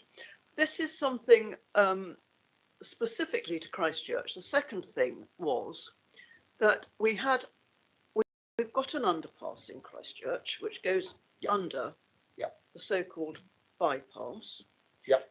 And the bid very kindly put a sort of mural on it, or murial, perhaps I should say, in the best, a mural. And all the miserable old people like me said, oh, that'll never last. Sure enough, it's been vandalised 3 times already. So we have now got a camera in. Okay. But the question is, that too has been vandalised. So where do we go with that? Because it's one of those sorts of things you were talking about. Got to keep on. Think, well, why bother? So that was that question. The third one is not a question, it's a plaudit. So I'll get that in now. The town mayor has met with you, I believe, Avril Coulton, and she said that it was very, very productive, and she passes on her thanks for that. However, she does say, because I did consult her, obviously, when I knew you were coming, have you got any results to hand over from that meeting? So basically, it really is, what do we do when we keep on getting the antisocial behaviour, which incidentally, we keep getting told we haven't got any in Christchurch, but we do have. Just little bits here and there. So what do we do about that? And also, has anything come out of your meeting with the Mayor of Christchurch? Thanks, Chairman. Thank you. I think before David answers the question about Christchurch, Kelly wants to come in. Thank you, Chair. Councillor Debney, I just wanted down at the underpass the graffiti has all been cleared, and also the repairs and have been made to the cameras, which of course are new cameras, which are now fully operational, and that in itself will hopefully act as a deterrent now that they're live and monitored. Since BCP since we harmonised our CCTV service, we have a much greater level of coverage around CCTV, so 24/7 monitoring of all of the CCTV across BCP. So that really does act as a deterrent. And as David has mentioned earlier, CCTV is a real priority in our communities. It makes people feel safe. It's there to deter and to detect crime. So the other thing to say is that we have a security guard working in Christchurch who is including the underpass as part of their regular patrols. So hopefully that gives you an update on the latest position there. Can I just come back on that, though, that the security guard has no power whatsoever, as far as I can understand it. Is that right? Other than they're under the SIA, that no, they don't have the same powers, obviously, as an officer or a CSAS officer. But they are there to patrol. They can manage antisocial behaviour, and they do have the option of escalating issues as they need to our police colleagues for support, of course. Thank you. Right, and David, would you like to come back? Yes, absolutely. So my understanding is that, and I've seen it, is there's been a lot of communication which came out after that meeting and has gone back to the mayor. A lot of the questions were specific around the sorts of issues that you've just discussed. And I was there with Mark Callaghan. So he picked up a lot of the tactical questions to answer. From a point of view of things like ANPR, I am very supportive of automatic number plate recognition cameras. And I know that there's work going on with Mark talking to the mayor about where we can plug gaps with that. So at this moment in time, I don't have any outstanding questions to answer back, if you see what I mean, other than we made certain that we covered everything tactically. And I've spoken to Mark since to make certain that you have all that under control. Mark, do you want to add anything to that? No, oh, sorry. Apologies, Chair. Sorry, Chair. No, I basically tabled it all in a actions matrix, and we agreed the minutes with the mayor, and I've gone back with those, and I've even done some personal updates from councillors around particular individuals that have been mentioned as well. So if there is anything outstanding that's not been clarified, happy from a tactical operational perspective to get an email or some contacts offline, and they can clarify anything that come back. And we're now making sure that any communications from the neighbourhood, the town clerks are involved in that, so we can improve the communication with the town council there as well. Chairman, could I just say that I did write this question, David, ago. So things moved on. So basically, okay. Christchurch are quite pleased in a general sense. That's praise indeed. Thank you. No, Mr. Chairman, I'll take that. Can I add one thing? what you talked about from the point of view of the graffiti, the issue around the mural, that's something that I'm very, very conscious of. We've talked a lot about our young people. We've talked about the intervention with those, if you like, are at the top of the pyramid, the ones that really are already in trouble, need help. We haven't talked a lot about those who fall into a bit of bad behaviour, might be the ones who trash the mural, etc. What my office also has, and we've just closed it, is something called Fix the Future, the Fix the Future Fund. And that is intended for young people. So it is to add a bit of extra. So we've had, for example, a boxing club come to us and say they want to run sessions for kids who are getting into trouble, those sorts of things. Now that's closed now, but I will bring that back again next year. We also have the police cadets, which we're rolling out across Dorset. Summerford has just had a new set of police cadets start there, and we're going to keep on doing that. We're trying to give different experiences, different opportunities to our young people so they don't get into the sort of messes that they could do. So I just thought I'd add that. Thank you. Well, that's the end of the pre-prepared questions, and thank you, Councillor Devon, for doing that. Does anybody else have anything they want to ask? Or are we happy to? Oh, right. Okay. Come back. I hate to butt in all the time, but it was very much what you said about low money coming to us, but we're the 6th safest in the country. And then you go on later on in all the slides and the talking about making reporting easier. And when I go to the Residents Association meetings, the usual grumble in, say, the summer is youths lighting fires at Steamer Point. So I always say, and have you reported it? And the answer is, well, it's all too much bother, it's all too difficult. So I think really I want to emphasise that that really is one of the problems. We might be the 6th safest because nobody in Christchurch reports all the fires being lit. However, you mentioned about email, and I think that's another thing that you really need to plug. You don't have to pick up the phone because nobody, allegedly, I don't know it myself, allegedly nobody answers. I don't know how true that is, but certainly I think it would be good to push that you can email in with these reports. Thank you. Did you want to come? Yeah, so you are absolutely right.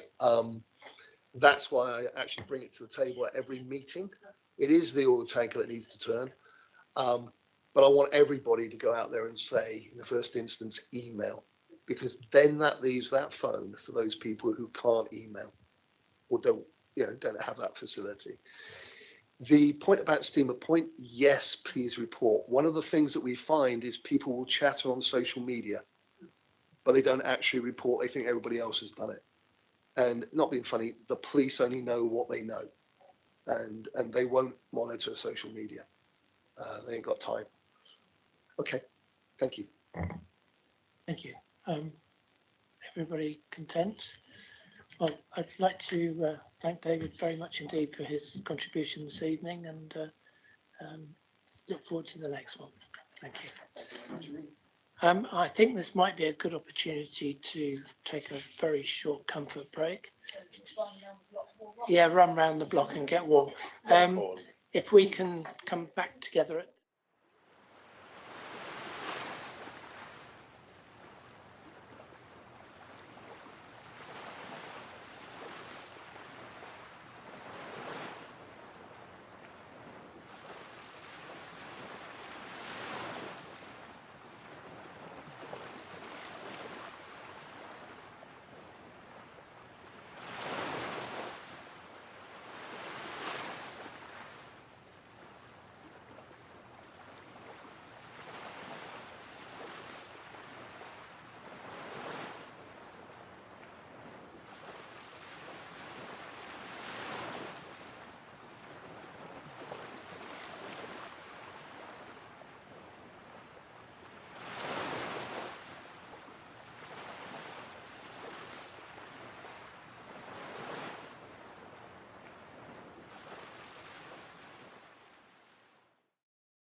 Welcome back after that short break. We're now on the item for CCTV, item 8, mobile CCTV deployment and policy. Kelly, would you like to introduce this paper for us? Thank you, Chair, and I'll be your time is short this evening. So this report was requested for information for members. It outlines we have close to 600 CCTV cameras across BCP and 14 deployable mobile cameras. They're all in constant use. Our priorities for their use is to prevent, detect and reduce crime, disorder, public nuisance and antisocial behaviour, and to, of course, to enhance community safety and reduce the fear of crime. So what's outlined in the report, which is pretty short and succinct, is the approach to the deployment of mobile CCTV, including critically the legal, evidential and infrastructure requirements that we have to consider when any request of that nature is made. It gives the process for application, who to contact, how to do that, and explains how the decisions are made in regard to deployment. I've got Tony Gleeson, our CCTV manager, and Ananka Randall, our interim head of Safer Communities, with me this evening if there are any questions. But as I said, I understand this was requested for information, and so hopefully that the report covers off everything that you requested. I'm sure it does, but I'll check the committee. Do you have any questions? No. Okay, Kelly, that was very straightforward. Thank you very much indeed. Thank we'll you. now move on. Oh, well, we do have a question. I appreciate the opportunity for a question. Yes, well, it's directed, Chair, if I please, at Kelly, is that we understand the nature of the requirements to advertise and say this is what mobile cameras are. But would it be an opportunity for Tony Gleeson to actually give us an update on CCTV cameras which are permanently fixed and are actually part of, they've already been notified, in particular along the Christchurch Road and the Seabourn, which is in my ward. About a year and a half ago, we were supposed to have 8 of those, but City Fibre or some third party has not come up with goods. So it'd be quite useful, I think, to have a broad overview, particularly in my ward, as regards these cameras and why they're still not in operation and why they're not actually aiding the police and a community safety partnership for making people feel safe. The reason I raise it here is because the PPC himself has just said that there are 4 things which make people feel safer, which include CCTV, street lighting, closing alleyways, and neighbourhood watching. So I want to know what's happening with those CCTV cameras. I agree with you. Kelly, are you happy that I asked Tony Gleeson to answer, or do you want Absolutely to? great, thank you. Mr. Gleeson. Good evening. Yes, well, thanks for the question. Firstly, 4 cameras were put into Southbourne Grove as part of the Safer Streets project. They're working well. They're high definition cameras and sort of providing us with excellent quality of evidence. The other area the councillor was referring to was Christchurch Road between Boscombe Precinct and Folkestone Railway Station. We have been waiting for smart cities to actually lay fibre in between the precinct and Folkestone Railway Station. As I understand it, that should be done within the next few weeks, but you're quite right in saying we have waited a long time for this, and I'm afraid I haven't been able to do anything but plug the gaps with deployable cameras in the interim. So please rest assured, I have been pushing, I will continue to push, and I do hope that we will have permanent CCTV cameras between those 2 points very soon. If I may, Chair, on a follow-up, I'm sure that Kelly recognises that she said herself that CCTV is a priority for this local authority, and if there is a third party which is letting us down and letting down the safety of our residents, and also for the reporting of crime, for instance, I just speaking to the PPC, the Police and Crime Commissioner himself, outside as regards incidents against the traders of graffiti actually etched into their windows. That's a huge impact to small traders to have graffiti actually etched into the glass of their businesses, and that could have been prevented or at least apprehended somebody with those cameras working. So we're being let down here, But I do appreciate the efforts of the officers and some reassurance from the director responsible that we are making every effort to get those in soonest would be appreciated. I'm sure we are, but Kelly, do you want to come in there? I'm more than happy that that certainly I'll work with Tony to make sure that we're getting updates out there. It sounds like we've resolved that now, but I'll pay close attention to that personally, and Councillor Farquhar will keep you up to date.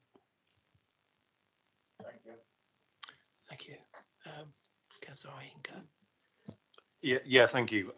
It's probably a small comment. It just relates to paragraph 11, if I may, please. Just under a general strong support for where this is going, the direction and so on. It's a good comment made in paragraph 11. It cuts to the point about, you know, when these sort of become ubiquitous and around the place, in a sense, you know, have we gone beyond the peak of the overall effectiveness of the strategy? That's my reading of the paragraph, by the way. And if it is, it's a point well made, in fact, because after all, we want behavioural change because of the presence of cameras, not just the existence of cameras, which sometimes in many cases can be quite ugly and quite an eyesore on the landscape. So there is a if there's any worry in that, it's that it's the ones where there are so many, and then of course they can't be monitored, and therefore their effectiveness is only good if actually the resident reports something as well as the camera being in place. And if we don't have both things, then in a sense the effectiveness is diminished. So it's only a comment, if I may. I welcome that being in here, and I welcome the kind of the concern expressed here is part of the thinking in taking this forward as well, because it's not just the equipment, it's all the people time associated with it as well to make the whole thing work. Thank you. Yes, sir. Thank you, Mr. Chairman. Just a small point. I think the trouble is, you know, CCTV cameras, you know, one could say that there can never be enough of them. Obviously, there is the council cameras, but of course, very usefully, a lot of traders, social clubs or whatever have their own TV cameras. So you can probably quadruple that number of cameras, I think 570 that was mentioned. You know, council car parks probably do have some CCTV cameras. I know many years ago, Christchurch Borough Council didn't have any in the council car park. In fact, we were debating CCTV cameras coming into Christchurch High Street at the time. And at the end of the meeting, I adjourned to my car to discover my hubcaps had been nicked that evening. So, you know, CCTV cameras can't be everywhere. We need, obviously, people to be conscious of what's going on. The other thing, in addition to CCTV cameras, everybody actually now has in their pocket a CCTV camera, namely a mobile phone. And I'm, you know, just as a general comment, presumably, is there a facility for people, if they want to report some antisocial behaviour, to download a moving image? Last time I looked at our website, you can only download still images. Can we download moving images, please? Kelly, do you want to comment? Yeah, in terms of the other cameras that are available, you know, certainly a normal part of any police investigation would be to identify all of the CCTV that's available, not just that operated by the local authority, but also anything that's available, be that through local businesses, through footage that's available on mobile phones, and of course things like Ring doorbells. You know, that provides a really good resource in terms of community-based surveillance, if you like. So there's a significant network. The service that Tony delivers is that monitors our council cameras, which includes the majority of our car park locations. So there's a really good network that across BCP, operated by the council, but also, and it's more a point for the police, but certainly from my knowledge of how the police investigations work, very much a reliance on CCTV wherever that can be gained. Tony, did you have anything you wanted to also add? Yeah, well, that's answered my point about whether we can download moving images to our reporting section of the council website. We can download photographs, but not moving images. Any of those sorts of images, I would suggest, would be a matter for reporting to the police. I'm not 100% sure whether or not you can include that imagery through the 101 emailing system that we talked about earlier, but I can certainly find that out and confirm, unless Tony is able to tell me. It's certainly, I mean, certainly for crime, there is a facility to upload to the police. Not as I know it for the council. I would say with regard to deployable cameras and the CCTV system as a whole, we provide that link and overview to the town. And there's a number of major incidents, for example, the murder in Shelbourne Road. There was actually a deployable camera that gave us 3 very, very good identification images of the suspects immediately after the murder. So there's a lot of good work goes around our system, which then interacts with other systems such as shops, nightclubs, body-worn video. Thank you, Councillor Andrews. You okay with that? Is that everybody happy that we now move on? Yep. Okay. So item 9 is the management of BCP leisure centres. We've got the portfolio holder here, and we've also got Chris, who's going to present the paper, and Amanda. Sorry, yeah, Amanda, are you presenting the paper? Councillor Kelly. Right, 1 from 3, not bad. Okay. Thank you very much, Chairman. Yes, I just want to do a brief introduction to this paper, and then I will hand over to the officers. And then obviously we will be delighted to have any questions. So I'm really pleased to be able to introduce this paper, which sets out the current management arrangements for leisure centres in BCP. And it also sets the scene regarding the current operating environment, including the impact that COVID and, of course, the rising utility costs are having on the sector. In 2020, the Council and Active Dorset jointly commissioned a review of the legacy built facility needs assessment to review the level of provision of sports and leisure facilities across Bournemouth, Christchurch and Poole, together with the condition of the assets. The assessment concludes that we have the right number of facilities for our future population needs in the right places across the conurbation. So the paper also details the in-scope leisure centres for the future management model, summarises the work undertaken to date, and details the options for future management of the in-scope leisure centres.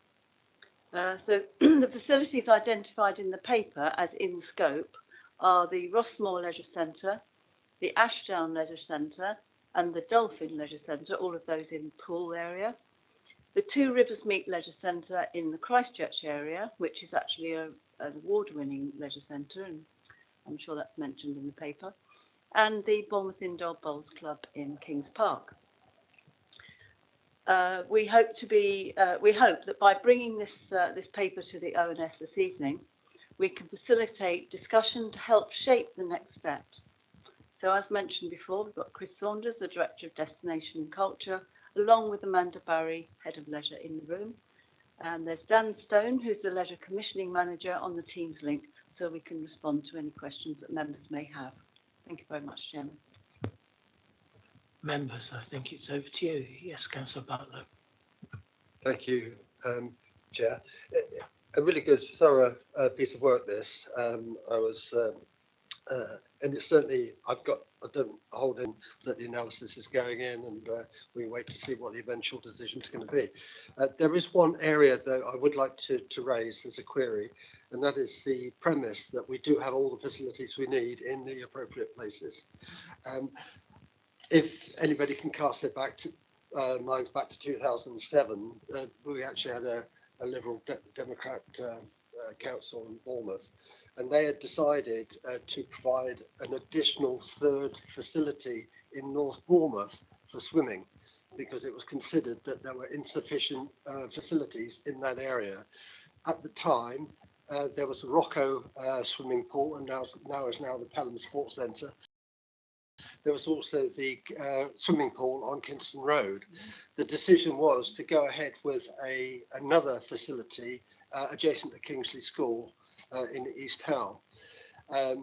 Conservative administration came in and took a different direction and decided to buy the Rocco Centre, as it was then, and it became the Pelham's Park, the swimming facility.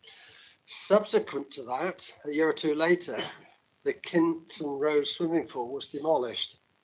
So instead of ending up with 3 swimming facilities in North Bournemouth area, and so for that reason, I'd like officers to look at this issue to see if the facility, and actually the report does touch on the capacity for swimming pools around the town. So, you know, there is a slight suggestion in the report that does contradict some of the statements about we've got all the facilities in the right place. So that's the only comment I could make. If officers could have a look at that, I'd very much appreciate that. Thank you. Councillor Slade. Yeah, just specifically on that before anyone responds. When we were Borough of Poole and there was a project done about capacity around swimming, and I'm sure that Councillor Iyengar will recall, there was some talk about there actually needing to be additional swimming capacity even then, and that was around 2014, 2016. So yeah, I am aware there are financial issues with swimming pools, but we are a coastal town or 3 towns, and to actually go in the wrong direction when the evidence suggests we need more capacity, yeah, it feels like a missed opportunity if we don't flag it at this point. Councillor Farquhar, you wanted to come in? No, thank you, Chair. That's my question has been asked. Thank you. Anybody else? Yes, Councillor Slade. Sorry, I something different. Is that okay? I just wanted to touch on the Bournemouth Indoor Bowl Centre. I realise it's a very live point, and obviously we had some questions on it last week, but it is involved in this paper, and I'd really like a bit of an explanation about why it was decided to even purchase something, and whether other alternative solutions around community purchase were considered, because it feels like to make a decision to buy it and then commit to keep it open for 12 months and then exist. It feels a little bit cynical from the outside. I'm sure it's not, but I don't understand why the Towns Fund extended out there when actually it may be that the community could have bought it at a lower price at the time, and then it's now included in this project, which sort of muddies the water because it is quite a different facility from the other full leisure centres that we are considering. So I'm just wondering if we get a bit more background on that. Thank you. Yes, of course. This, for the record, this is in my ward. Yeah. Councillor Kelly, do you want to come in? Thank you, Chairman. I will make a small comment on it, and I don't know if officers might want to fill in more detail. I think the beginning of when we decided to buy the lease, or the freehold. No, we had the freehold. We bought the lease. Was because the tenant who was there was coming near to the end of his lease, and he really wanted to sell. He wanted out, and we have our skills and learning provision in there, which had been doing really well and wanted to expand. And I think it just seemed an opportunity that we could, we were already in consultation and talking with the members of the group. I believe the previous tenant had talked to them about whether they wanted to start to run it themselves, but it wasn't something with a dwindling membership that they're really able to do. So I think it was talked about, but not really viable and possible. So it's the other thing is that it's really important that we give a good offer to the local population and the residents around that area. And it's a massive space which was being used by a relatively small number of people.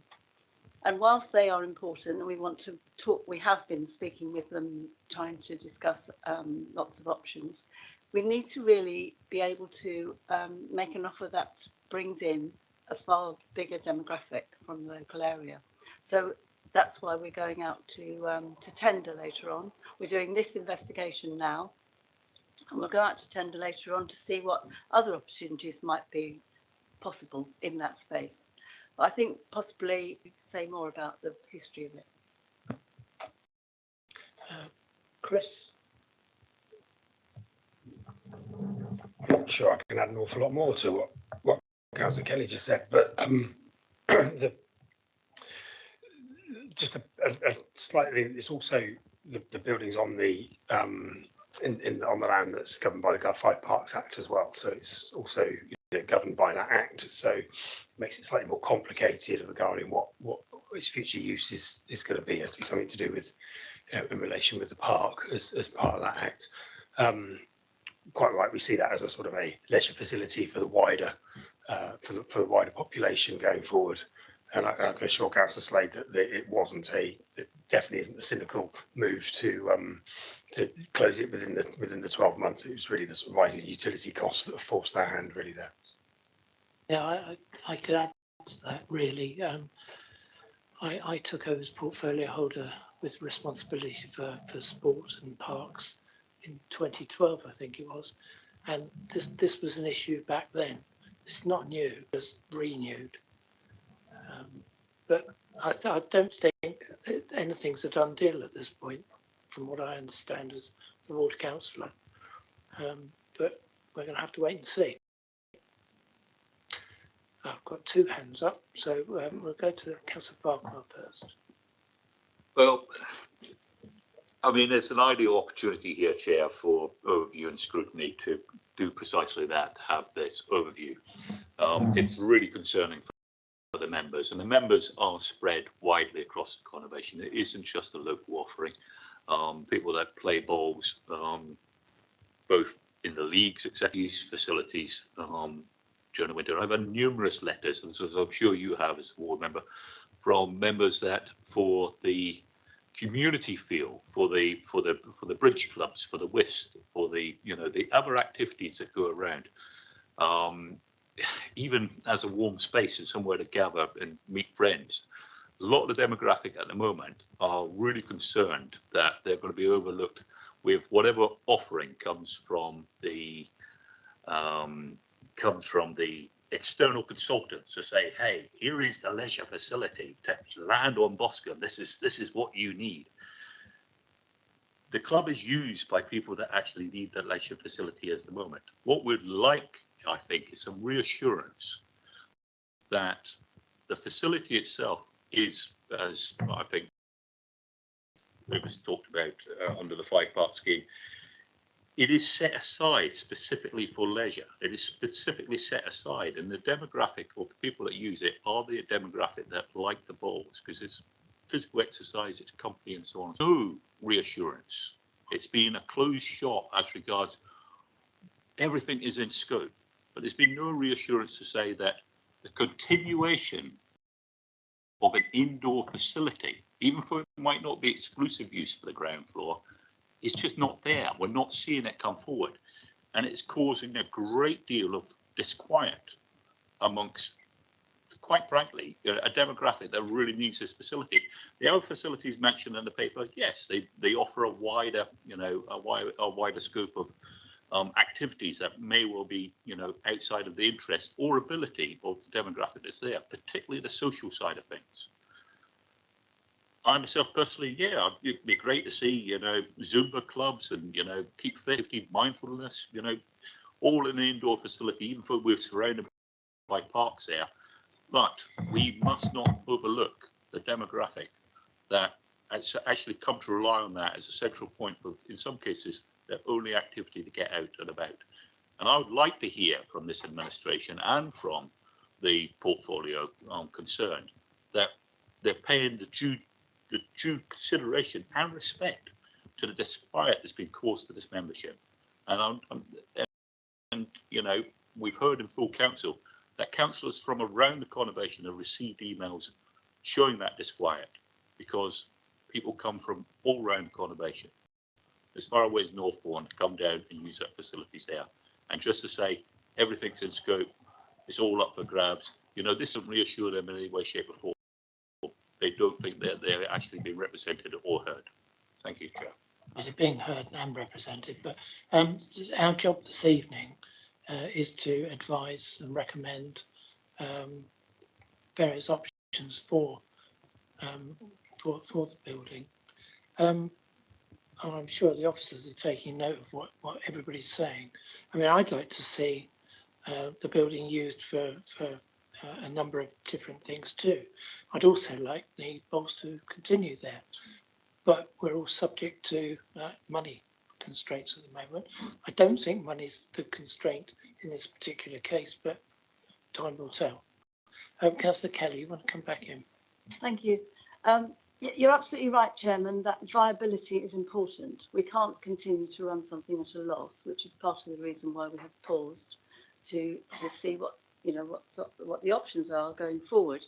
I can assure that Councillor Farquhar that officers have been in conversation with the committee members and other members of the club for over quite a long period of time, trying to find ways through that they would be able to continue their sport, because we absolutely agree, and with my role on the Health and Wellbeing Board, being active into the elder years is really for physical and mental health. So there is no way that we would overlook those members completely. They are in our thoughts all the time. And so we have arranged for membership for the two other clubs closest to there, one in Christchurch and one in Poole. We've arranged for those memberships used for current members of the Bournemouth Indoor Bowls Club. They do have the winter that they can continue to use that building. It's not as though it's going to finish any minute. It'll be the 1st of April when the pause starts. We understand that several of the current, I think more than several, quite a large number of the current membership are currently also members of either the Poole or the Christchurch Club. So that is clearly an option for some of them. I understand that some people may not be driving, able to go, together. I don't know, but lots of conversations and trying to work out the best way forward have been had, and because continue to run that centre for the Bowls Club with their membership dwindling as it is. In the paper, you will note that there are some figures on memberships and capacity for the other clubs, and you can see that there is room for them to move if they so wish. Thank you. That's right, Inga, you put your hand up. Yes, thank you, Chair. Just on the bowls, which I'll admit I know probably less than the other facilities. On the other hand, I've visited it many times. I think, so with the greatest respect to my former colleague, Councillor Kelly, just is that I think say we can't run things at a loss. I'm willing to believe, Councillor Kelly, you meant that as a literal by the figures, because for many good reasons, local authorities can run things at a loss, but a managed loss, because it's called subsidising them. Yeah. And it's called subsidising them for a greater public good. After all, that's why we deploy council tax funds to provide these things. So there's something, not because you just said it, Councillor Kelly, but something which reminds me of something that came through in the last full council about commercialising things and so on, which is an ongoing concern of mine, because we're a local authority. We're not a hard-edged private sector organisation hell-bent on maximising profit for every single activity. And of course, there's the other point, which is what's a loss, depending on how you allocate the overhead as well. There's many different figures that could be calculated. But just on the bowls thing, having said that, I know from my own experience of this is the longer-term sort of prognosis for that is it is very expensive, the playing surface and so on, and the membership is inevitably on a certain trend. So it becomes actually our custodianship of taxpayers' money is whether or not that is a prudent investment going forward. But to finish on that point, I actually will come back to something Councillor Farquhar has said, which is that within this paper there appears to be therefore sort of no nothing explicit or even implicit, that clientele, and I don't want to stereotype people because it could be many different ages, but for that clientele, there seems to be nothing in here to give them assurance that something there will be there for them, if not bowls, going forward, and there ought to be. And it's not just a sop. It's not just a sop to that group. It's something substantive to say they're in our community and they should have somewhere to go to do something meaningful. That's the first point I'd like to make. I'd welcome a response on that, please. The second point, and I'll get it in here, please, is that going back to the evaluation tape. In fact, can I do this, Chair? Could I actually have a response to that first point? Which is maybe an echo of what Councillor Farquhar was saying. I've got you, Councillor Slade. So, can I have an officer response to that? I think what we were looking for tonight really was some sort of steer in terms of how we progress with the tender going forward. Actually, in terms of the in terms of that procurement method for the leisure centre, so that's a fairly clear steer in terms of what we'd like to see on that site, and something we'll have a look at, seeing whether we can write into the tender. Did you want to come back in? Okay, so was that a yes then from Mr. Saunders? Was it a yes that something will be put in there which will be welcomed by the clientele of the Bowls Club to say, if it's not bowls, consideration is going to be given seriously to? Consideration will be given to that clientele on that site, yes. I can't guarantee what it will be, but we will ask the tenders to probably as much as we can do that into the tender, into the specification. Okay, I've got a second question, please. Yeah, of course.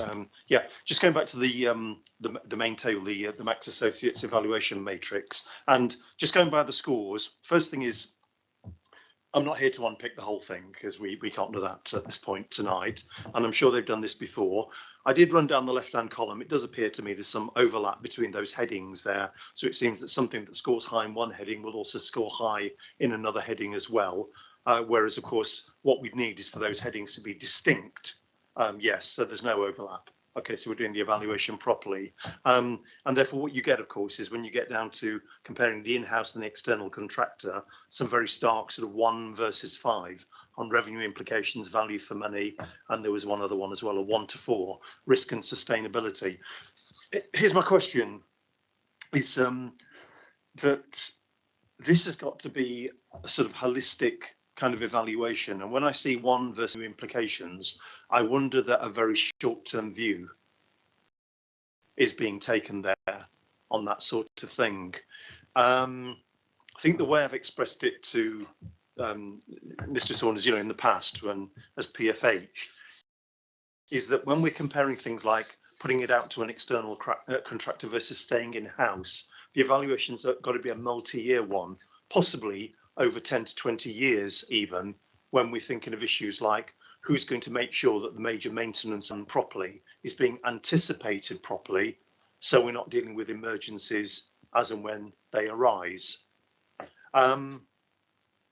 What can I ask, please, whether it's PFH or the officer, please, what's your kind of assurance to us that that fuller and longer range view has been done in this sort of wholehearted recommendation for an external contractor? Mr. Saunders, do you want to go in? Or Amanda?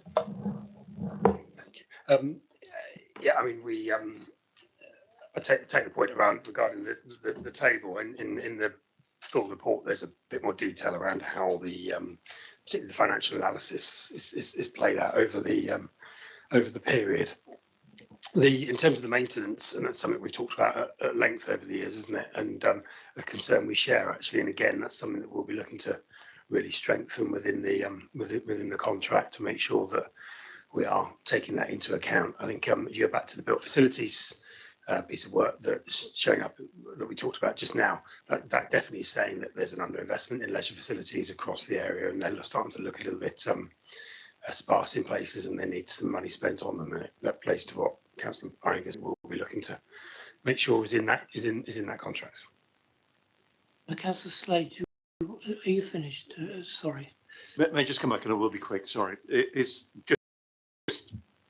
just within that. I think we need to come back to this, and we'll do as much as we can tonight, because when it comes to providing funds for maintenance for buildings going forward, you know, after all, who can borrow cheaper than a local authority?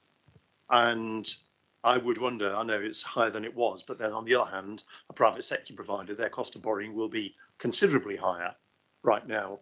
I do worry about things like that going forward, and whether that's been fully incorporated into this. I'll say no more on this, but you know my concern. Thank you. Yeah, I mean, with all the leisure contracts, we've got the major leisure, the major items comes down to the council to provide the repairing, and it would be no different, I think, going forward with this. What you can do is start to put in sinking funds and those types of things, depending on the structure of the contract. So there are one or two examples of that in some of our other leisure facilities that works quite well, but I wouldn't expect the contractor here to be putting up major capital for major repairs. That would come back down to the council as it does currently. Mr. Richard, do you want to add to that? Yes, Chair, just to remind members that council, when it last met, agreed they would take on no more borrowing unless it was supported by a self-financing business case, because of the concerns expressed around moving to a £1.334 billion debt threshold. So I just wanted to remind the members of that position. Very apt, thank you. Councillor Slade, do you want to ask? Yeah, I just wanted to come back on the broader paper, of the few comments really. The first of which is, as a member of, I don't know what we're called now, will we Paul Sports Council or whatever it is that is one of the council's committees to do with sport. I'm not aware that the Paul Sports Council group, whatever, have had any consultation to date. I don't know whether there is a similar organisation elsewhere and whether there is any intent to consult with them. Effectively, that group is made up of representatives from most of the sports that take place in Bournemouth and Poole. I think they've expanded to cover Bournemouth, but not Christchurch. I think Christchurch wanted to stay separate. And the reason I reference it is there's always quite a lot of conversation about the views of the sports groups about the providers of our leisure facilities. And I would have thought that that's got to be a factor in terms of Two Rivers Meet, award-winning, as Councillor Kelly says, and the staff are fabulous. They did a great job during COVID with all the remote stuff that they did. And, you know, I don't hear a bad word said against Two Rivers Meet, which is fantastic. It's a council in-house facility.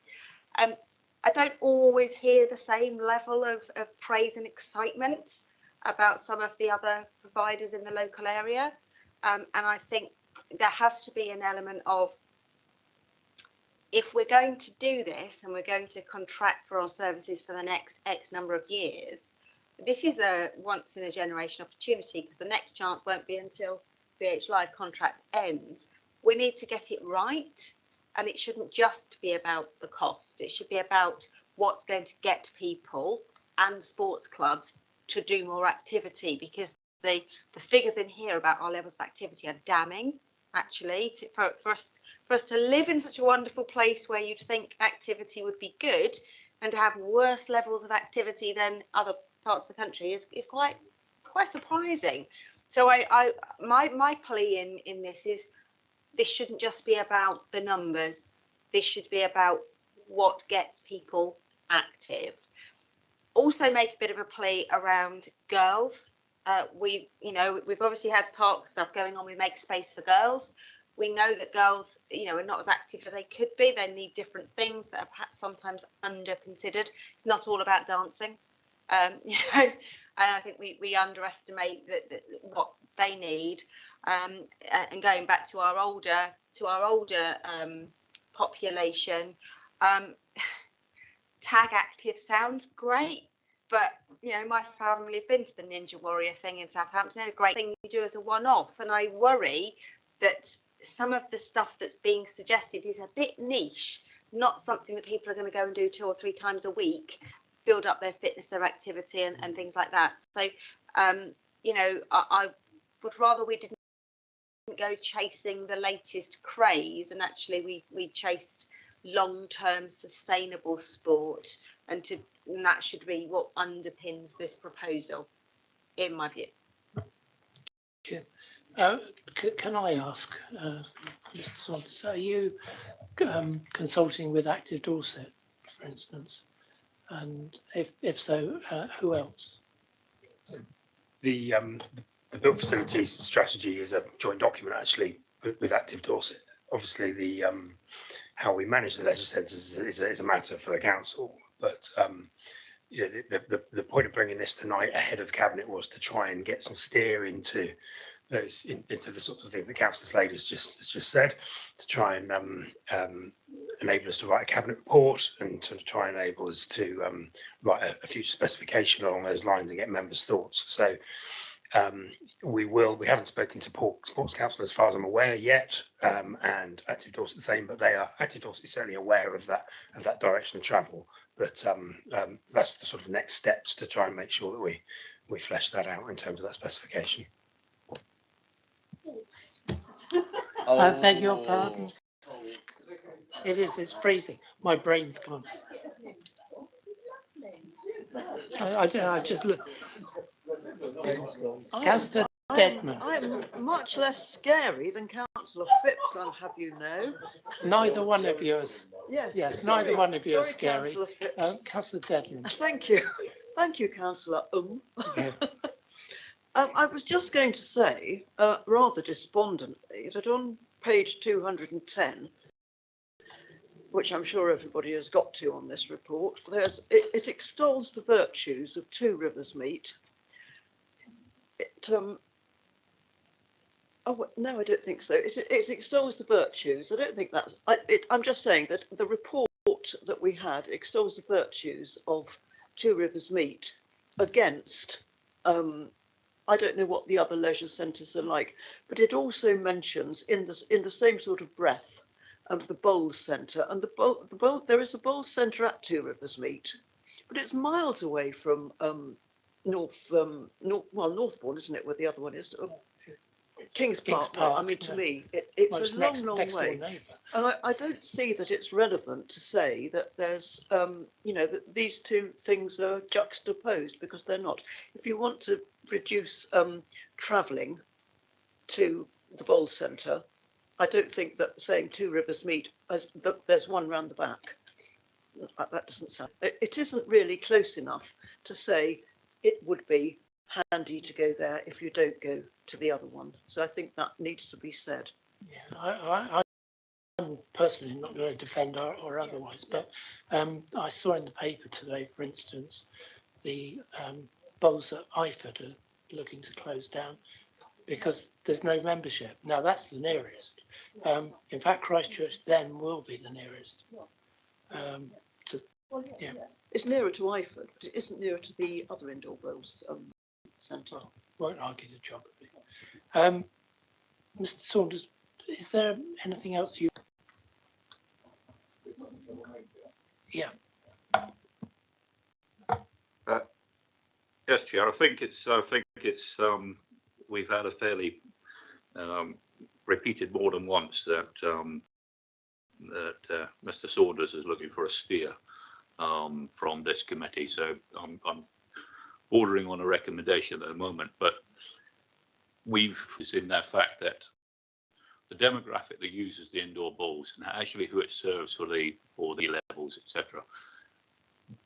The facility itself seems outside of the other facilities which are actually mentioned. It offers quite a specialist sort of service. It doesn't mean that it can't flex, but what's of importance to me is that we're not getting anywhere on giving any reassurance that a very large demographic won't have something which will actually suit them or something which they'll be attracted to. I'll just take the opportunity and I know sometimes it's the Bournemouth Echo reporting gets less than favourable response from some of the committees, not this one, but other committees. Just today reported Iford Bridge Bowls Club in dire situation and could close. Bournemouth Bowls Club is desperately appealing for more members, or they could face closure in the new year. Iford Bowling Club is in dire situation as low numbers of playing members mean that the club may be forced to close. It was founded in 1975. It's got 16 full-time members in the league tables, but it can't actually get out to tournaments because it doesn't have the membership to fulfill the requirement. There is a study in heat facilities in the right places, but here we have an outdoors bowls club that is going to close. And my recommendation would be is that for this period of time, I think, and Councillor Slade picked upon it, and Councillor Iyengar as well, is that there are some facilities that the local authority should be offering to our citizens, rather than just monetising and having wiping its nose or whatever terminology you want to use, because that's the right thing to do for that demographic. And the recommendation would be, and if I could get a second, that the BIC or the Bournemouth Indoor Bowls Club is actually taken out of the paper here, because I don't think it actually fits in the harmonisation of the other facilities, particularly when you look and you drill in, as has been pointed out by Councillor Deadman here, that the one facility massively, fantastically, you know, statistics, 85% this, 83% that, really, really welcomed. And I believe, Councillor Slade, you said that was an in-house facility at Two Rivers Mead. My position would be that we take the Bournemouth Indoor Bowls Club out of this paper. We look again at not having it as part of this harmonisation paper, and we look at what can be offered to, you know, the members of Iford Bridge Bowls Club and other people across the area of a certain demographic, that bowls is the activity that they want to do. So I'll call for a seconder on that. I'm not sure that we need a recommendation for this. I would happily second it if rather than recommendations, but if you want to make a formal recommendation, well, I think from the overview perspective, rather than the scrutiny of the bottom line, is that I think that serves the needs of the director responsible, that they're looking for a clear steer. And I think the clear steer from the conversation that we've had here is that the Bournemouth Indoors Bowls Club isn't the right fit for this harmonisation paper. Councillor Slade. Yeah, I apologise for keeping on coming back on this. I didn't expect to talk on it at all, but I think Councillor Farquhar's got a really good point, because when you look at everything else, it's about the management. Do we go to an outside company, for example, Everyone Active or Places for People or YMCA or whoever, to manage the whole facility? And they are full leisure centres, which the public would expect to be able to get membership of wherever they lived, you know, by getting a card. And the Bournemouth Indoor Bowls Centre is a completely different animal, in that we're pausing the ability to play bowls, but maintaining a facility to do skills and learning. And I agree with Councillor Farquhar, it doesn't fit. And if I was a provider applying to be the contractor of choice, I'd probably be saying, what's the Bournemouth Indoor Bowls Centre got to do with this? I'm a leisure centre provider, and so I think he's got a really good point. So it may well be it's not our place to make that recommendation, but I think we should make. I'm not saying that we shouldn't. Yeah. I'm saying it doesn't have to be a formal recommendation, but more of a steer for the report. But Councillor Kelly wanted to come back before it. All right, okay. Councillor Bartlett. Yeah, thank you, Chair. I mean, you know, the fact that it's only really got one leisure thing at the moment does not necessarily preclude it from being brought into the management of a a single management organisation, that we're looking to rationalise the management across the various sites. You know, if it's got one type of activity as opposed to 20 different activities, the overall thing is to try to rationalise the management into the most efficient organisation we can. This decision, or this steer, is much more about the management of all the facilities than what's actually going on within them. Now, it might be that, you know, as this is looked at in more detail, there may be a decision to retain half of the building as a bowling centre. You know, it's that level of detail we haven't got to yet. What we're looking at is the broader principle of how the facilities in general are being managed. So my steer is that the steer in the paper is very much about providing an external contractor. And that's the conclusion they come for some very good reasons which have been presented. And I would go along with that's why I said I was reasonably satisfied with the way the direction of travel, if you like. Those decisions have not yet been made, but I think the direction of travel as suggested in the paper overall is fine. The detail about what you do in each facility is still up for grabs, even after that steer is given. So I personally wouldn't support a recommendation to exclude it, because it's not. We're not at that point yet of having to exclude it. I was kind of trying to steer it away from a recommendation for that reason.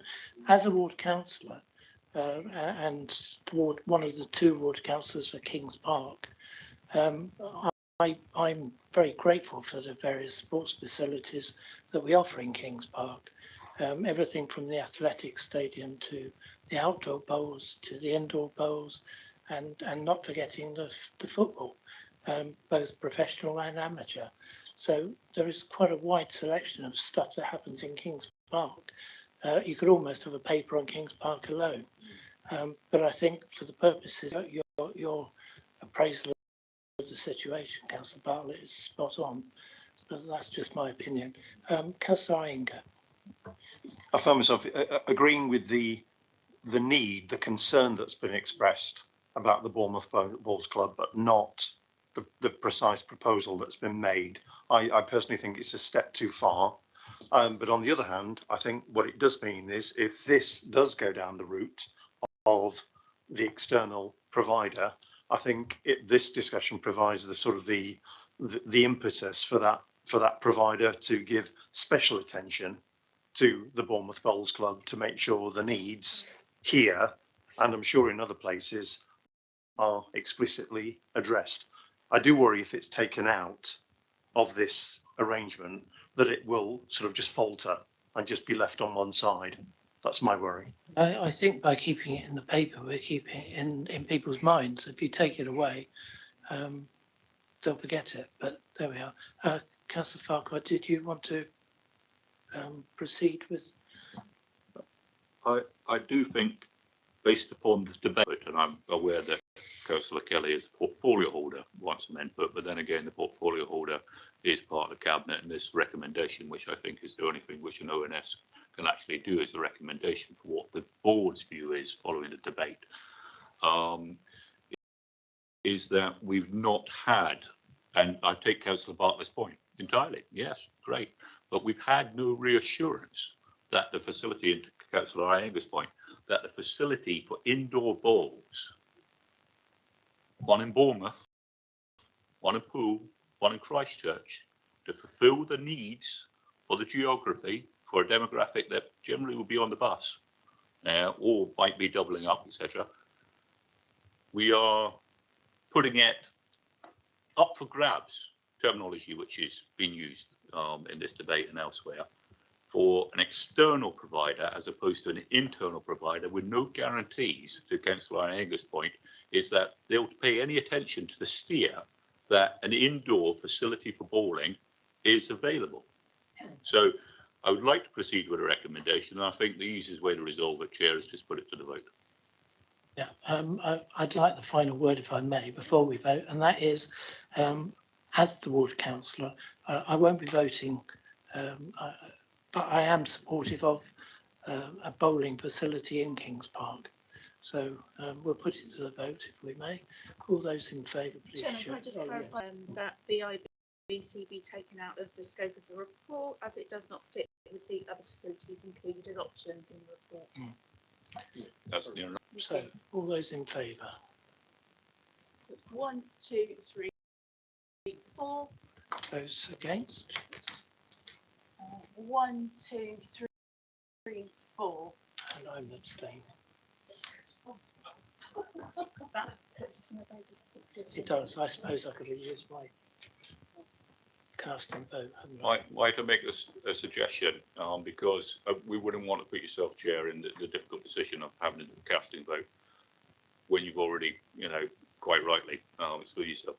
Is that perhaps you report back to Cabinet for precisely the flavour of the debate that we had here, and that might well inform them. It will be reported back, but regrettably, I'll be on an aeroplane going elsewhere for Cabinet. So the Vice Chair will, I'll make sure it's reported to Cabinet one way or another.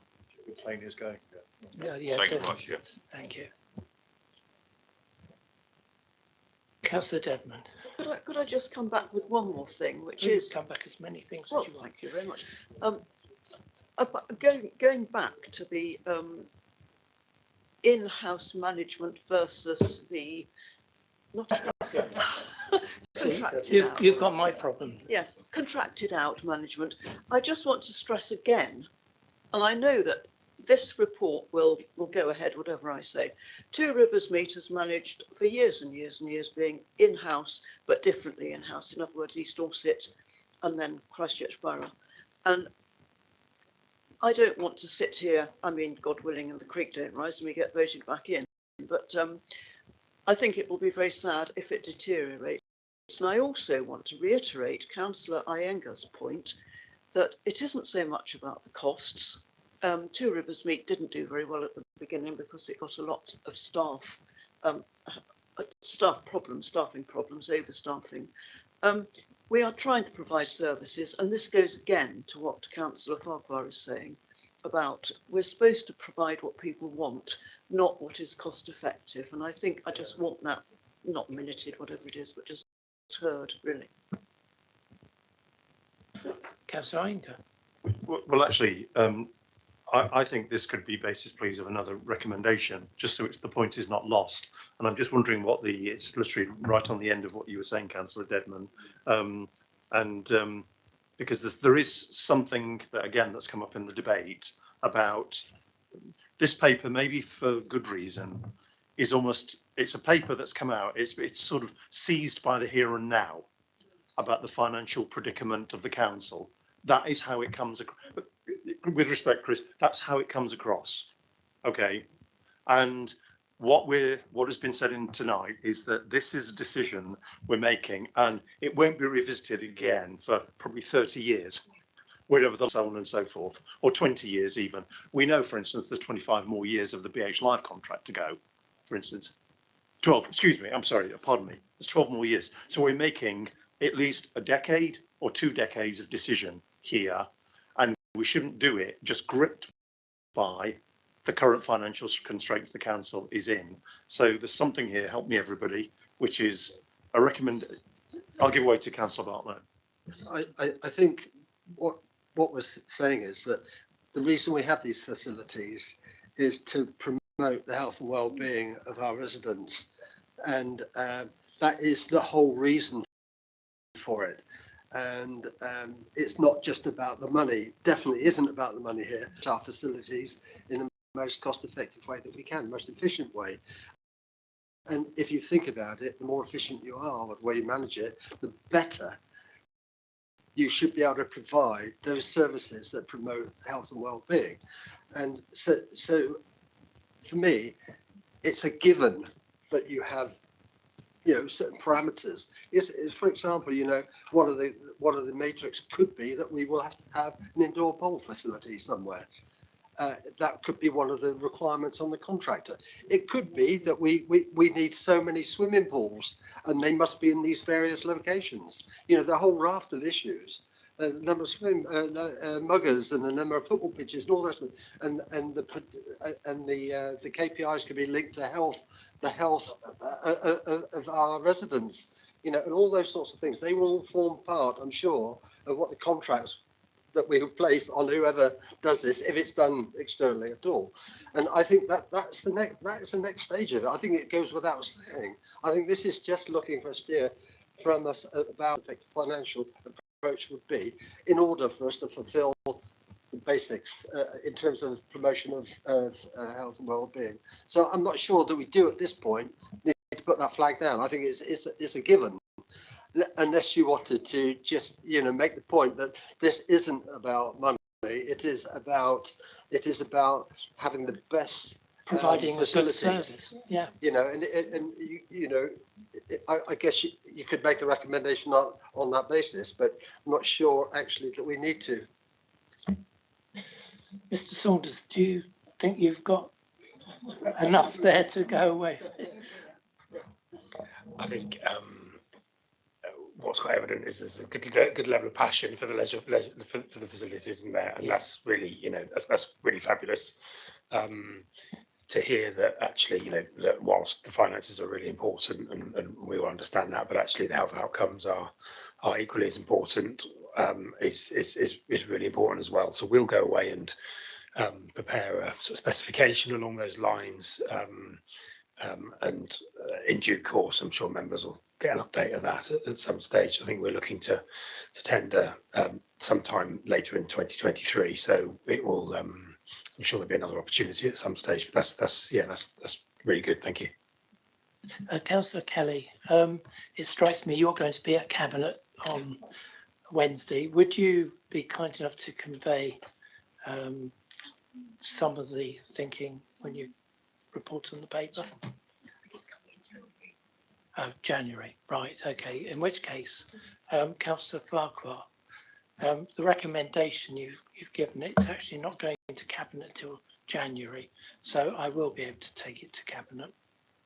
That's very good news, and I'm sure you'll make comprehensive notes for the very, very good points. I'm sure I which will be provided with very comprehensive notes. Thank you.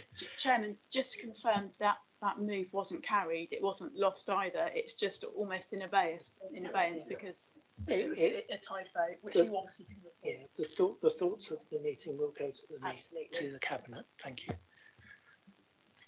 Well, yes, you can come in. I haven't finished, but sorry. No, carry on. So can you just remind us, either Chair or Mr. Saunders, the decision timetable for this, please? So you said tendering late 23. Can you just from now to then, maybe a bit beyond, give us reminders of the timetable, please? So we're hoping to go, well, we're on the forward plan for the January Cabinet meeting, then to work on the specification if the... Sorry, to decide what at the January Cabinet meeting? To get agreement on the recommendation of the way forward in terms of how to harmonise the leisure centres moving forward, which was what we were looking for feedback in this meeting of, with the options that have been presented. If agreement is reached at Cabinet, we'll then be working with the internal teams to put the specification together and go out to the market in early 2023. That then leaves us plenty of lead time to work towards the end of the current SLM contract, which is September 24.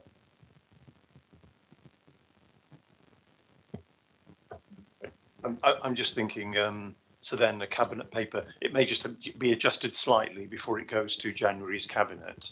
And I'm hoping, expecting that we'll, as with all councillors, we'll get sight of the paper when it's published. I'm just wondering whether there may not be time for us to talk about that final page in. I think I'm just wondering what we've been presented with today is not the Cabinet paper, is a paper for scrutiny. We haven't yet written the Cabinet paper, it's in draft form, but obviously we wanted to understand what tonight's outcome was before we put that in anything further.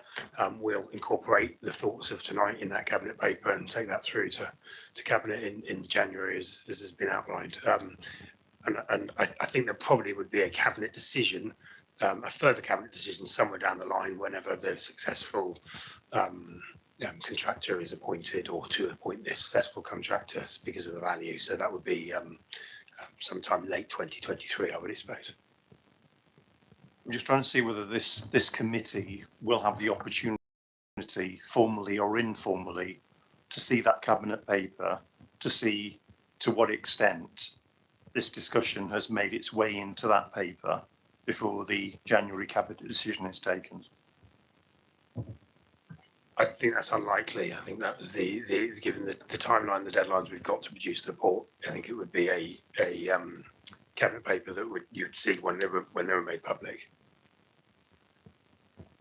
Is there any possibility that we as a committee could have it a few days beforehand? So at least we could look at it and comment if need be. No, we can have it to look at as a committee. We don't have to meet. I think the suggestion is that we can possibly include the minute within the meetings. I think the timescales, particularly because of the Christmas and New Year, make it quite difficult to be able to do that. I don't want to promise something that I can't deliver. I've never known you to in the past. I think maybe if I could make a suggestion, we'll take the minute from here and put that into the paper, if that's okay. If Councillor Anger's no, I think that's a compromise. Thank you. Right, committee. Can we move on to item 10, which is the scrutiny of the budget monitoring and financial strategy?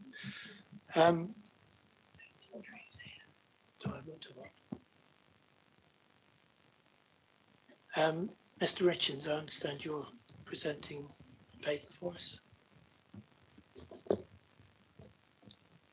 Okay, Chair, thank you for that. So this is the December MTFP, if you like, update, officially your 2022-23 budget monitoring and your financial strategy.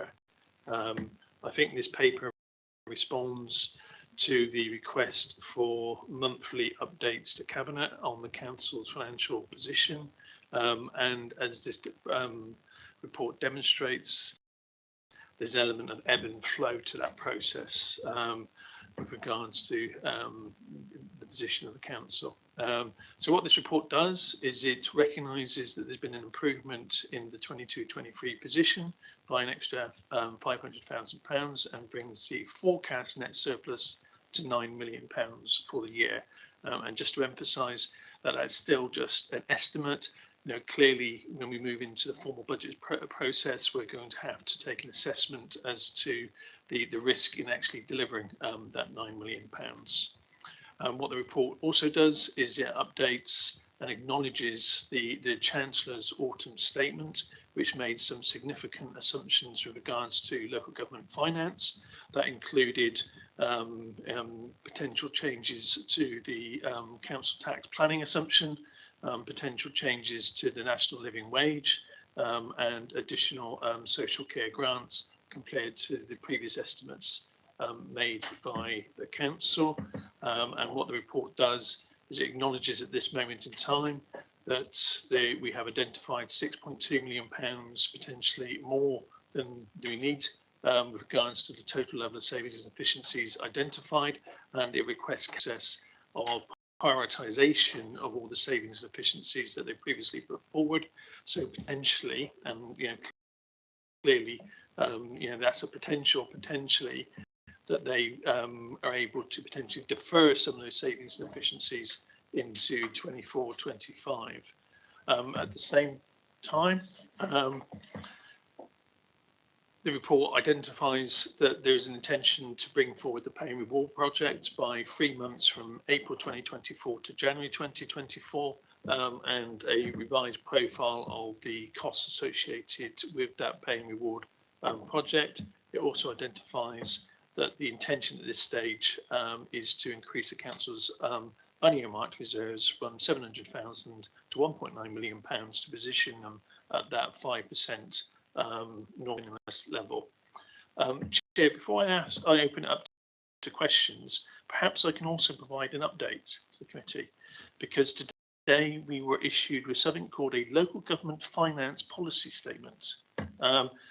This is something which I think the government have issued this week because of the concern raised around the fact that the provisional local government settlement 24 will not be issued until next week.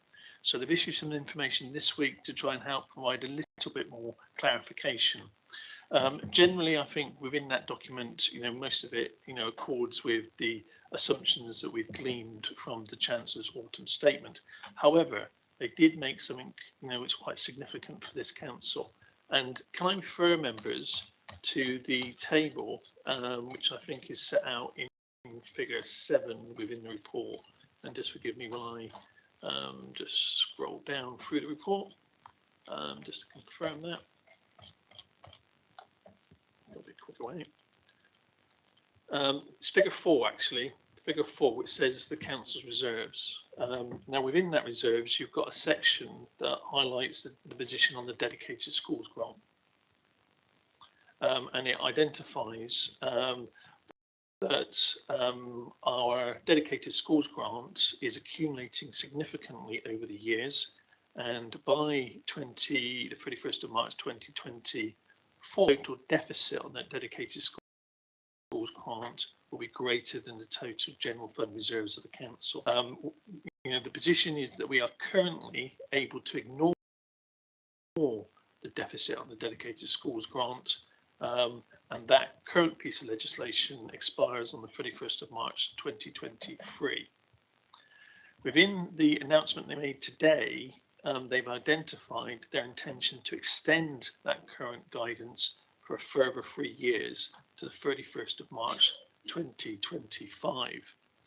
However, I suppose that's good news, for the council at this moment in time, but it doesn't solve the problem, in the sense that, by the end of that 3-year period, we are forecast to have a deficit on dedicated schools grant somewhere between 80 and 100 million pounds.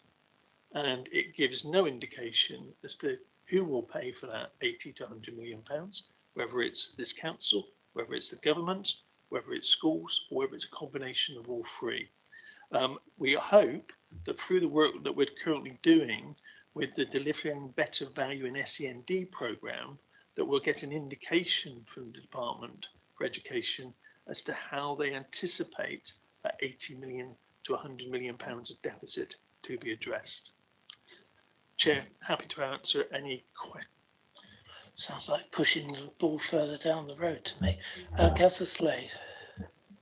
Thank you, Chair. The first thing is really a comment as opposed to a question, and that is, where's the leader and the deputy leader, please? Yeah, again, we've got a financial paper and the financial portfolio holder has not bothered to turn up, which I think I would be really grateful if we could pass back up extreme disappointment that the respect that's shown to Scrutiny. Unfortunately, there are only 3 members of the administration on the committee, 2 not here, and the people who need to hear what we've got to say not bothered. So I will have to address my points to Adam, which I'm always happy to do because I get a proper answer. But there we go. I want to just talk about specifically about the children's services element of the paper. And if I can just start by asking about the dedicated schools grant, and something that's been bothering me for a little while. I know that the numbers have been rolling up year after year after year, but what I don't understand is, why is it exponentially growing? It's not growing by the same amount each year.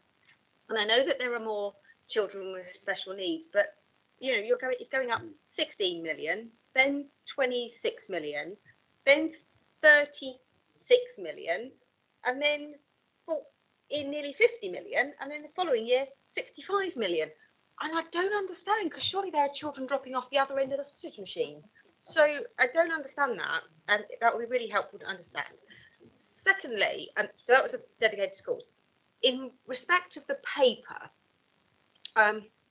in paragraphs 21 to 25, 26, there's a few things there that are concerning me. And I did make Councillor Bartlett laugh because I've just put 3 letters, WTF, under paragraph 22. That says the projected position includes the Recharge the Transformation programme of 1.5 million of unbudgeted expenditure incurred to improve the service without there being an expectation of making future budget savings. Then it goes on to say that if we actually deal with our deficit through the flexible use of capital receipts, i.e. selling the assets and not the capitalisation directive, that 1.5 million will have to be reversed, which begs the question, what are we doing it for in the first place, when we already know, well, we can be fairly sure that we'll have to, that we're likely to sell some of the assets. So that I'd really like some explanation on that. The next point on that is about the paragraph 23, which relates to the public health grant and the budget around mental health services. I may have misunderstood this paragraph, but it sounds sort of a bit like brilliant news, there's more money coming in to fill the pot. Whereas I would have thought that grants are there to do a specific job around the additional needs that COVID has caused to mental health services in young people.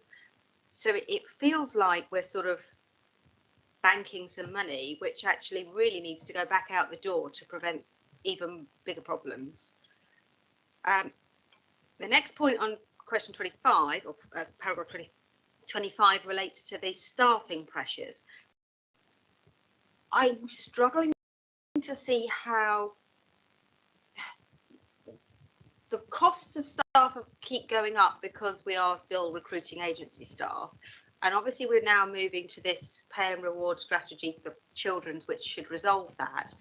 But it looks as though we're expecting that to fix a lot more quickly than I would expect a recruitment process to follow. So, you know, why should we expect that this is going to fix any time in the first half of the next financial year, given that social workers have probably got 3 to 6 month notice periods where they are somewhere else? And my final point relates to the children's home.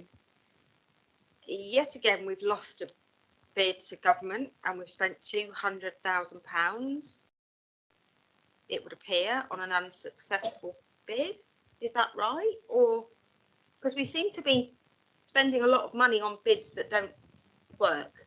I'll be learning about what we're bidding for and how we're bidding, because it feels like a bit of a bottomless pit. And I realise there's people from different departments doing those bids, so it might not be as straightforward. But yeah, so apologies, but I'm just focusing on the children's section. Thank you. Mr. Richards. Quite a few questions there, so I'll try and remember what they were as I go through them. So first of all, with regards to SEND and the exponential growth in the accumulated deficit, I think it's fair to say that there are relatively few children dropping off of the EHCP's plans, and then there's an overall growth of 12 to 15% per annum. So, you know, more joining than dropping off. Hence, you get that snowball effect of actually increasing year on year through that process. Just to give you some assurance, through that SEND program, we have shared our calculations and our assumptions with government, and I'm sure when they report back through that program in early January, what we will find is that there is very little change from those overall assumptions that are included within our current estimates. But there is that disparity. You know, the number growing every year is far greater than the amount that is actually losing through that process. So that was the first question. In regards to the second question, which I think is in regards to paragraph 22. I think when it comes to children's services, they've identified somewhere, I think between around about £1.5 million, that we were unclear as to whether that additional expenditure would be transformation expenditure or whether it would be improvement expenditure.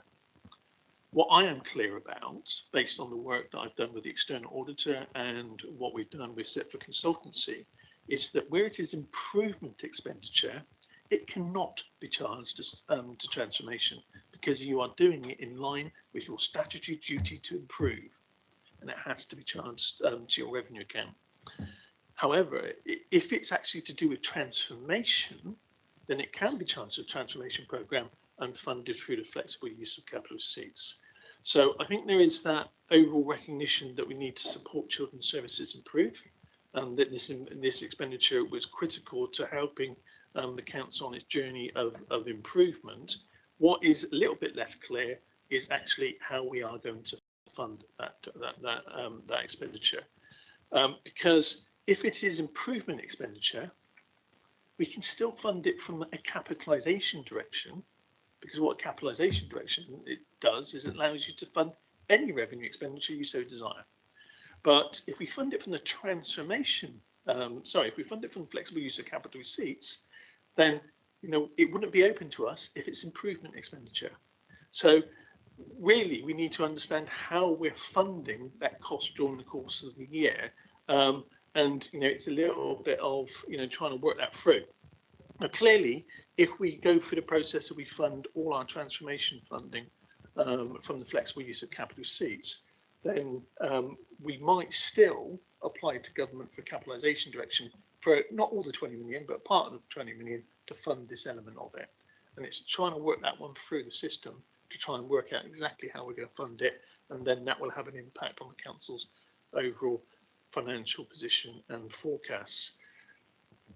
Then with regards to paragraph 23, which is the public health grant, clearly we're in a position when it comes to public health grant where we have a combined public health service with Dorset. But the grant comes to us first, and then we make it available because it's made available to BCP Council, and then we transport it across to Dorset Public Health. But within Dorset Public Health, what they do is they monitor their position. Previously they've set aside resources like reserves, and what we've been challenging any third-party organisation that are holding money on behalf of the council, could you potentially return that money to the council so that we can better help the council's financial position? As part of those conversations, resources have been made available to us, and clearly we have to spend it in line with the public health definition, and that definition is such that you can charge significant elements of children's services, for example, leisure services, to that, and to support the council's overall financial position. With regards to 25, staffing pressures, I'm going to pause at this point, and I'm going to see if Nicola Webb's online, because she might be better positioned to answer that question, in the hope that she is. Nicola, are you there? Yeah, I am there. Can you just remind me what the question is? Caught you out. I was doing well with a four that I remembered. Very well. Nicola, it was relating to the pay and reward in children's and the commitment to actually uplift it to try and resolve the market problem. But my concern about the it being a little bit optimistic that things would fix quickly because of the time taken to actually recruit. It seems to be that there's an expectation that within 3 or 4 months we'll have solved this problem, when in fact it can take 6-9 months to get good quality people on if they've got to give notice, etc. Yeah, well, they have been working on it for trying to recruit and replace agency staff. So it's an ongoing initiative that's been there, because they've done the recruitment and retention payments. Now they've looked to the market to do something around basic pay. So yeah, it's a continuation really of the initiatives that have been in place. So they're not doing it from a standing start. Well, it's just that the statement says a recruitment drive is preparing to go live to attract and retain permanent social workers. So if you're only just preparing to go live, that recruitment drive doesn't start till the new year.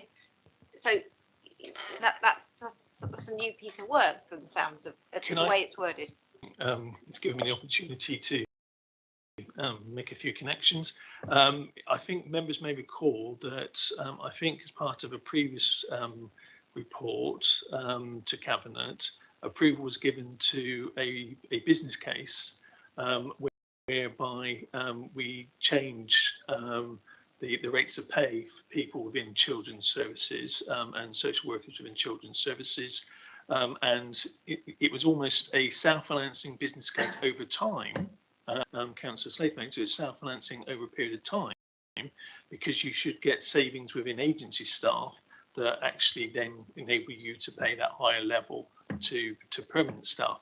But I think what that business case recognised is that in 22-23 there's an additional cost to that proposal, because it does take time to actually recruit individuals and to retain individuals, and that hopefully you build up a momentum over a period of time to enable you to have got to the equation whereby the saving in agency is greater than the additional, I think it was £1 million of additional cost that would be added to the staff employee costs of children's services.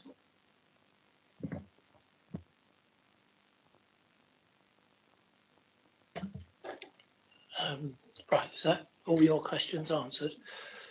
Councillor Inga. Can I just hop back to the DSG, the dedicated schools grants? So if we're forecast to get up to 80 million, I guess it's about the risk approach generally, because the figure's big, and of course, if we're typical of a council our size in the country, and everyone like us has a similar sized figure, we're talking nationally of something in single figures of billions, or more likely double figures of billions of pounds. So is our risk approach here to sort of say, as long as we stay close to what the other authorities are thinking on this one, and together with the LGA and the ministry, we'll just keep watching it? Or does it need something more proactive, more preemptive? Because actually we cannot assume that. We cannot assume that the debt will just be forgiven 3 years or more down the tracks. There's a quote, "Hope is not a strategy." There was a book written about it. I'd be worried if hope is what our approach is going forward here. Mr. Richards. Hope. Interesting. It just takes me back to the weekend in the football. But putting that to one side and answering the question with regards to dedicated schools grant, just to reckon, the authorities that had previously the biggest deficits have already been through a dialogue under the safety belt arrangement with government with regards to how their deficits would be addressed. So we're not, and we're never in that category. We were in the category that's sitting just behind that. Hence, we're in the delivering better value in SEND programme. I certainly couldn't give you any guarantees with regards to how that 80 to 100 million pounds will be addressed. I think actually it will be interesting to hear from the external parties that are delivering better value in SEND programme early in January as to what their expectations would be as to how that 80 to 100 million pounds will be addressed. So I'm certainly interested to see what will happen as part of that conversation. Did you want to come back? I've got two other speakers. It does sound like from that we need to keep this question alive in this committee then, most certainly, because it sounded like there, Mr. Richards, that you're sort of waiting for a conversation elsewhere to happen, and we're in the we'll sort of wait for others to decide things and so on. Okay, we've got to stay vigilant on this one, clearly. Yeah, and that's the reason why it's practically within every single finance report, in the sense that it is such a significant issue for this council. Should we be asked to find that 80 to 100 million pounds, then we need a strategy, and we need a strategy now as to how that will be addressed. So therefore, that's why I'm very keen sort of that conversation early in the new year. Councillor Bartlett. Thank you, Chair. Just as a further comment to that, I thought that in the past we'd had a policy of making provision in the reserves for the DSG. What's the position on it now, Adam? Is that reserve still there? To be absolutely clear, once upon a time, sounds a bit like a story, we did have a specific earmark reserve, but I think at the time it was probably somewhere around about £15 million. That £15 million was then redirected to support the transformation programme, and then it was removed from the transformation programme because that was funded by another mechanism and used to support the budget proposals for the relevant financial year. I think it's very clear within the current guidance that government almost discourage local authorities to set aside specific reserves, through their revenue account on an annual basis to fund the dedicated schools grant. I think they're clear they don't expect you to do that. However, that doesn't answer the question as to how this deficit is going to be addressed. And therefore, as I said in my previous response, we need to understand what government's expectations will be as to how this will be addressed. I've got a couple of questions, if that's all right. Yeah, as you expect. The first one relates to the cost of staffing to the transformation programme, which I note that you've now reduced to 3.5 million in the current year. My question is, does that mean necessarily that the 6.7 has to be reduced to a similar figure for the subsequent financial years? Just following on from that, a separate question, Adam. I noticed that a lot of capital programs are going above, and I'm talking about approved capital programs that may already be in work, where the costs are escalating beyond the budgets. And there are some that are coming along that may well do that. For example, Templeman House, which has been suspended for various reasons, the costs are almost certain to increase as a result of that. Dirty Chine Environmental Hub is got a 400k budget shortfall. The cladding in Paul and one of the buildings there. There's a lot of capital programs where we're told that the material costs, etc., are going up, leaps and bounds, 25%. So for those programs in work, clearly they will have to be, well, I'm not saying how they'll be funded, but those additional costs will probably have to come out of borrowing, I would imagine, which is where the original funding is coming from. Or not on all of them, but in the main it is. So there is a requirement that any borrowing in excess of what was the borrowing limit of I can't remember the figure, 85 million or whatever, but that borrowing limit has now been increased. But we're told that any capital expenditure above that limit, above the original limit, has to be informed by a very critical business case. So the question is, do those programs already in work that will now require further funding have to undergo a business case or a business review of some sort in order for that capital to be approved?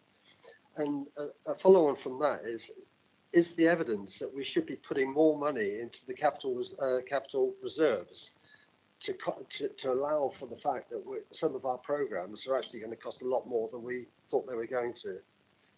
Thank you, Chair. Mr. Richards. Yeah, thank you, Chair. So first of all, looking at the subject of the £6.7 million, which, as the member quite rightly pointed out, John, what this report does for 22-23 is abate that by £3.5 million. To be clear, an adjustment has not yet been done in regards to the proposals for 23-24 and 24-25, which is the following 2 years. It is also already assumed for. However, as part of the ebb and flow of this budget process, I expect a further review to be undertaken between now and when the final budget report is being released to determine what is a robust estimate, or as robust as we can get it, for each of those following 2 years. With regards to the capital programme, I think it's fair to say that every single item within the capital programme is being reviewed to determine whether or not the previous parameters still, on funding stack up. So, when it comes to our capital programme, the member's quite right. A significant element of the capital programme is funded through borrowing. And where it's funded through borrowing, you would expect a review of that business case to understand the implications. It's not always the case that, if your costs go up, the actual programme will fall, because actually you've got to consider what's happened on potentially the income side of the equation. So, for example, in a lot of housing schemes, the rents are likely to go up, and those rent increases are likely to be permanent. Your previous business case would have factored them in over a 50-year period. So you need to understand all of that within your business case before you can make that judgment. However, from a corporate perspective, we are encouraging those reviews, and we are encouraging the use and consideration of contingencies, and for any new schemes coming forward, to challenge the robustness of contingencies with the level of uncertainty that we currently face as part of that equation. Did I miss your third question?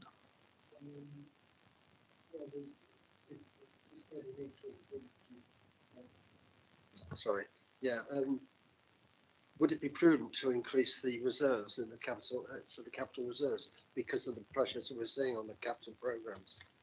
Well, realistically, at this moment in time, the council has a very low level of capital reserves available to support its capital programme. If you were to increase them, that would be where you're getting that funding forward from. One source would be revenue contribution to capital, but clearly that would have implications on the services that you can deliver or assume to deliver during 23-24. Another option would be to set aside capital receipts, but your capital receipt strategy is to use them to fund transformation. So it's about trying to assess all of that as part of that overall assessment as the council's financial position.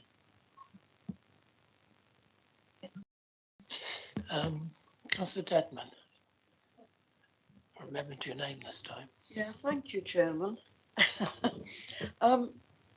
Yes, I'm a bit concerned. I mean, I go right on a basic level, I'm afraid, with this. I've sat through briefings on how to work out local government finance, and it's still a mystery to me. But it does seem rather startlingly from what the officer is saying, that we're moving money from one pot to another to keep going, which is what you do when your business is in trouble. You move it from one account to the other and pay the bills, and then you hope that you can move it back. So I'm concerned about that. But my main concern is, which should be a really good thing, adult social care net underspend, but the underspend is because we're not providing the services, and I find that's a worrying part of all this pressure.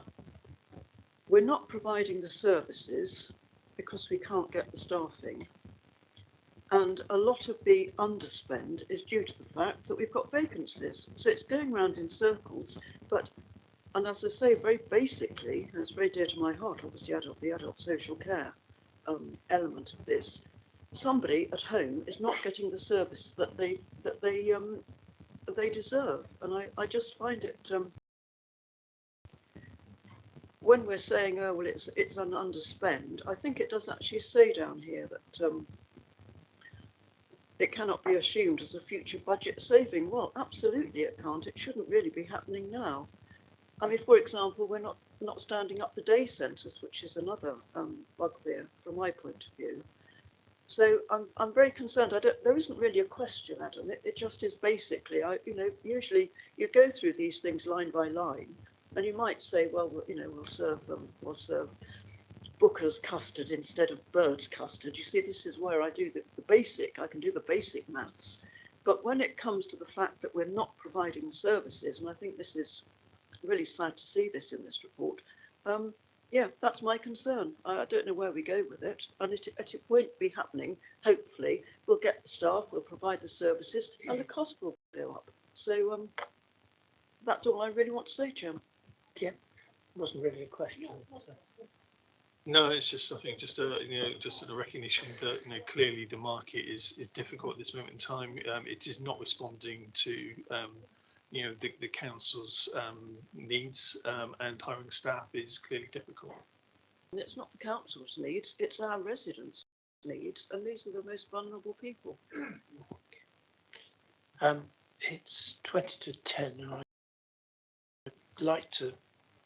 like to, if I may, draw this to a close, because we've still got quite a bit of business to cover. So everybody's had a fair go at this. So can we move on, please, to item 11, which is the work plan, and invite anybody with any particular issues to raise on the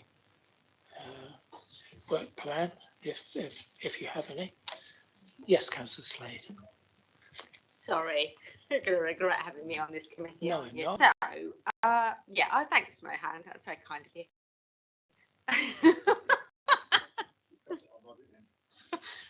The first thing is there is a lot coming up on the Cabinet Forward Plan which relates to this committee, which is not currently scheduled to be looked at. I'm aware we've only got one meeting in February, and that's mainly going to be looking at the budget. But just looking at the Cabinet Forward Plan, we've got the pay and reward, the culture plan, libraries, community asset transfer strategy and gigabit, which are all quite meaty things, none of which are currently on our agenda.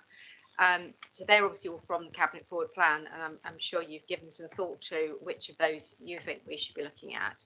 Something that's not on the Cabinet Forward Plan that I would be keen for us to look at, whilst there's an opportunity to have some input, is the Shared Prosperity Fund investment plan.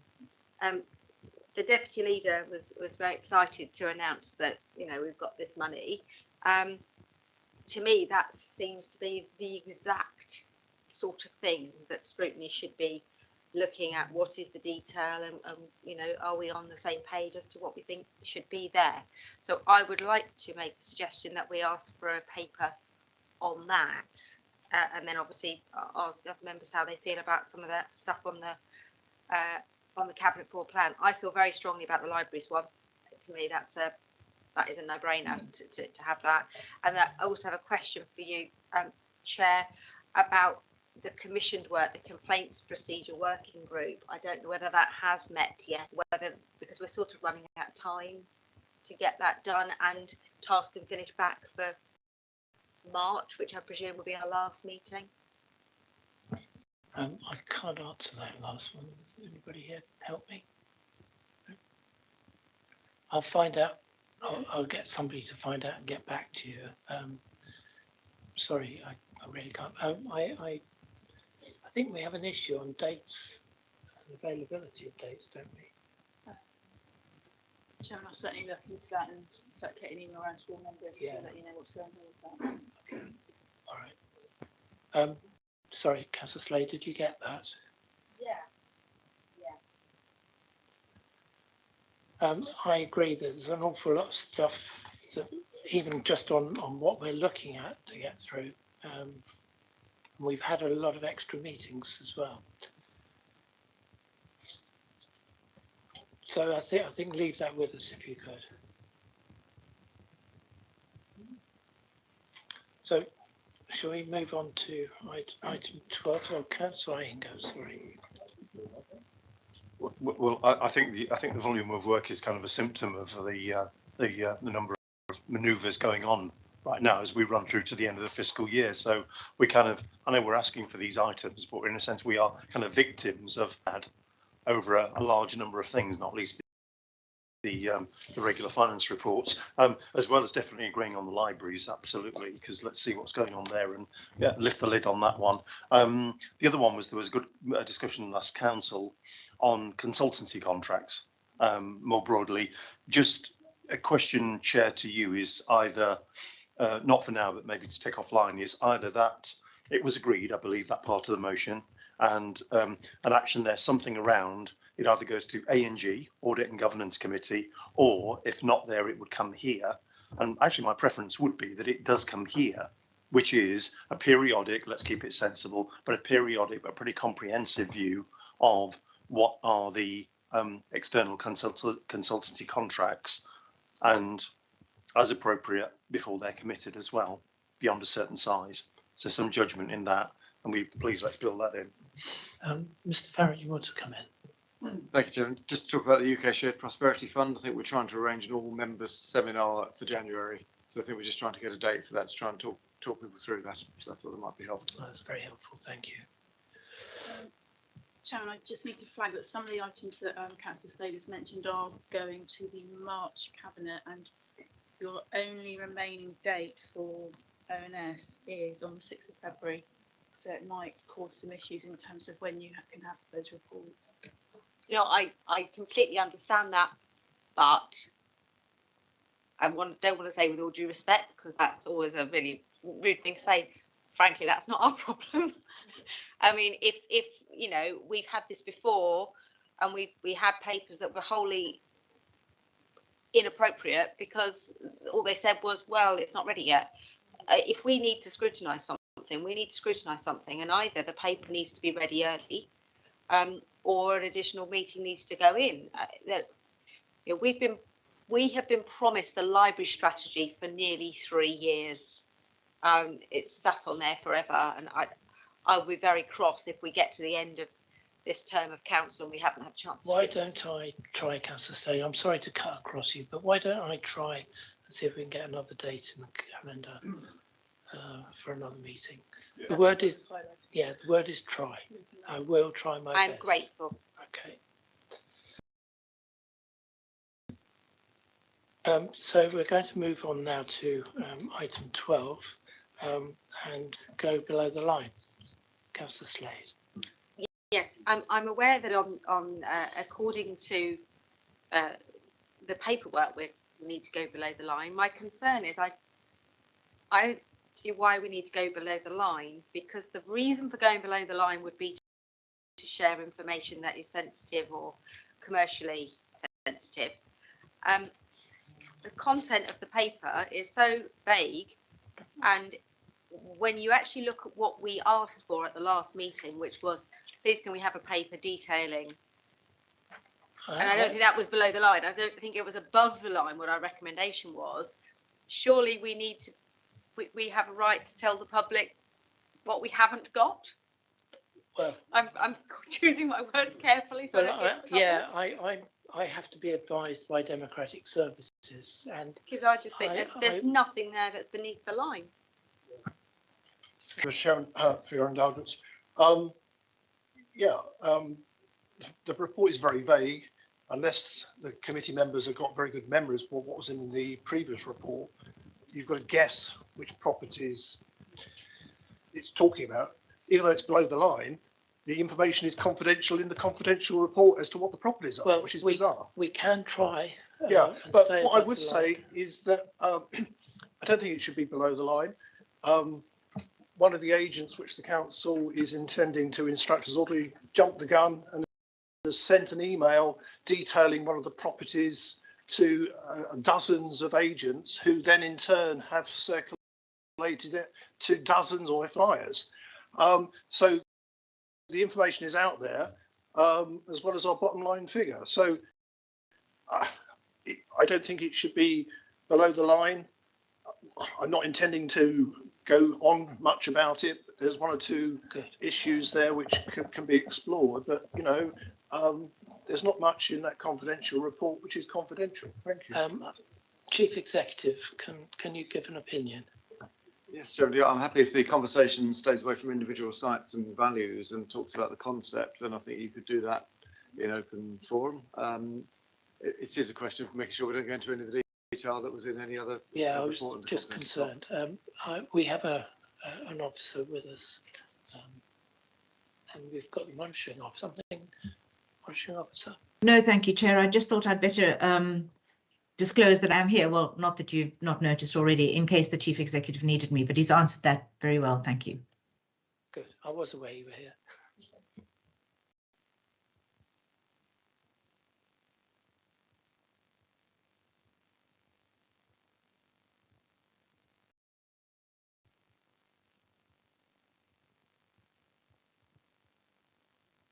Okay, so I think the paper's probably being introduced by Mr. Phillips. Is that right?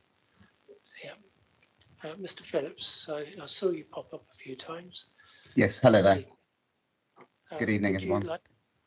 you like to guide us through?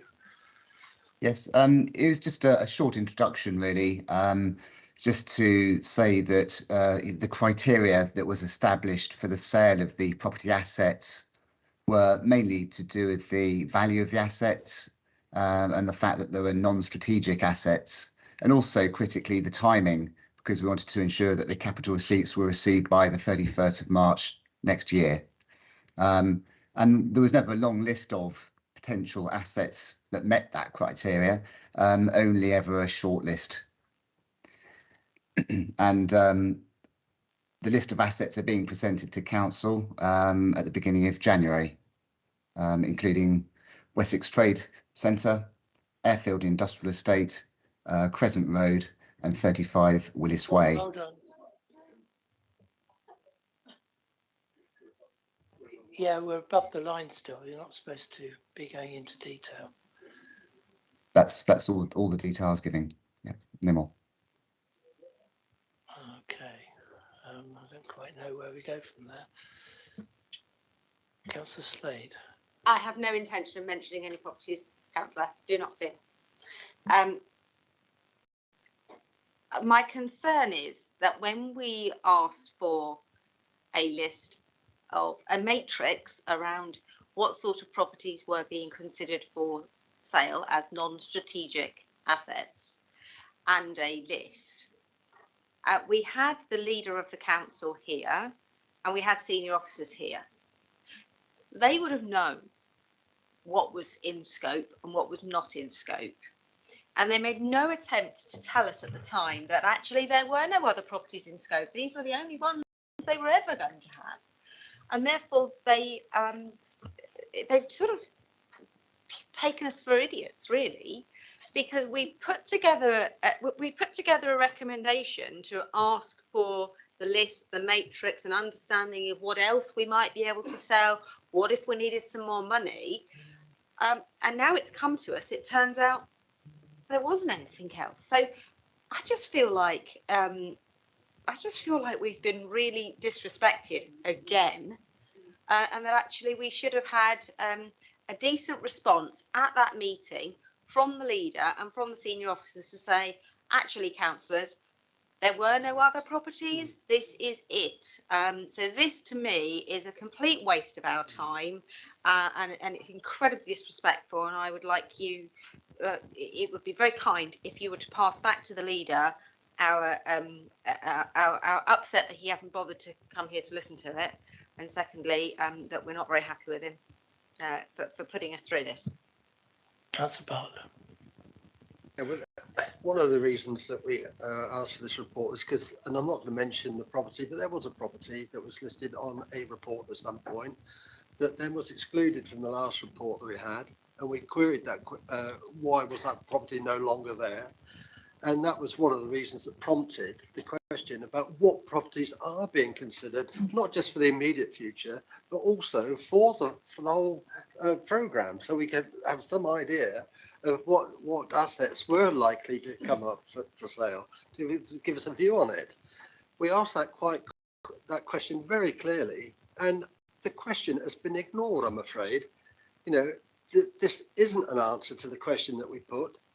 And I you know, I'd really like to understand why the question that we put has not been answered. Thank you. Councillor Inger. Yeah, as the one who kind of verbalised the two questions that we put in, or the final wording of it. Thank you. With respect, Mr. Phillips, thank you for what you've said so far. We haven't got the answer in this paper at all. The administration is so keen to avoid the word fire sale. No, it's not a fire sale. Well, you know, everything that we've seen in this paper indicates that it is, actually, I must say, and I'm trying to be unbiased about this. And just the words like, oh, value, high value, well, okay, right, why? And then assets ready to go, or some words to that effect. Sorry, I'm concerned we're getting some levels Yeah, of I'm detail. getting really, It might be. I'm getting concerned. No, sorry. Could I recommend I you go think to I'd like private to take this conversation? below Okay, the line. no, sorry, I need to push back. We asked for criteria. We don't have them. We don't have the criteria here. And it's not detail, Chief Executive, with respect. We don't have the criteria here. Example, in the previous item on the leisure centres, there was a layout of a table with some criteria in there, admittedly with more time. Now, it didn't need to be as much as that, but something resembling that would have been an appropriate answer to this. There's never been a long list. Well, it begs the question, why not? The council has got several hundred assets, probably even perhaps 1,100 assets. Why these ones? Why not a broader set of assets under consideration? Not unreasonable questions from the Scrutiny Committee. Chairman, Mr. Richards. Okay, well, one of you. No, just I understand the councillor's questions. I'm just recommending that you go below the line to save any slips or difficulties. I think as a I'd result rather of we that. did Just think we've already had one example, don't we? So yeah, we've had one slip, and one slip is all it took. So if, well, I'm sorry, but we've already been in breach of it. I have to take a vote. So the choices are, yeah. Well, I can't stay above, and if I don't get a vote to go below, I'll just have to close the meeting. So I'd rather we went below, and then we can have a discussion. As Chairman, there's not a lot to say because there's nothing here that's really relevant to the question that Councillor Iyengar asked. So I would not vote to go below the line. Well, I'm sure I'm the only one that wants to, but I don't want to be before the beak. Thank you, to use that well active phrase. Yes, Councillor. Well, I would support going below the line, and I'm aware of the 21:58 timing, which is there in the bottom of our screens. However, if we could have some candid replies from the officers that we have here, unfortunately, as has been pointed out, portfolio holder responsible is not here again, then at least we could have some insight to why it is that disrespect is yet again been shown to this scrutiny committee, to understand why. So there is an opportunity here for the members of this committee to actually have some candid replies from us that are available on the link up to actually understand why it is that our portfolio holder and supposed leader of the council is not here. So I'm going to ask the Democratic Services Officer to read it. So, Chairman, I'll just read out the move, which is that under section 100A4 of the Local Government Act 1972, the public be excluded from the meeting for the following item of business on the grounds that it involves the likely disclosure of exempt information as defined in paragraph 3 in part 1 of Schedule 12A of the Act, and that the public interest in withholding the information outweighs such interest in disclosing. Moving that, do you have a second? Yes, yes, I have. Councillor Davies.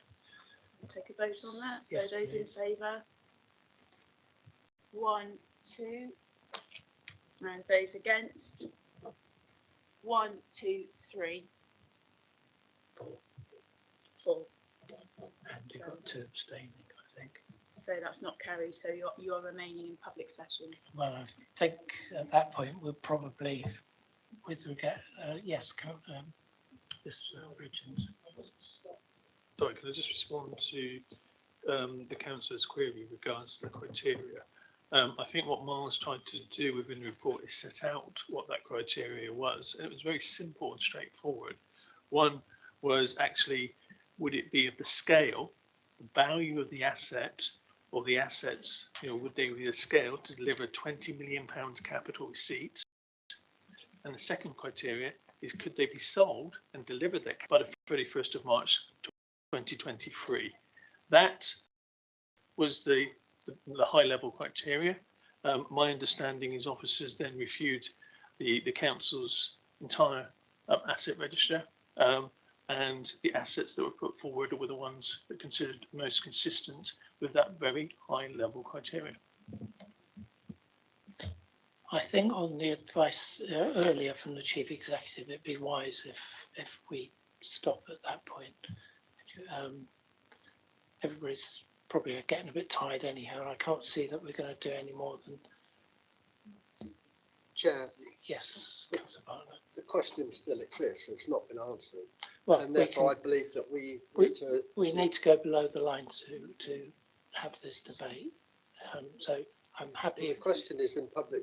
Was in the public domain. All I'm going to suggest is that we ask the question again and get an answer from the portfolio holder. Well, if you were here, I'm sure. Incidentally, I did speak to the portfolio holder, and he said he hadn't been invited to this meeting. Well, I've got no comment to make, I'm afraid.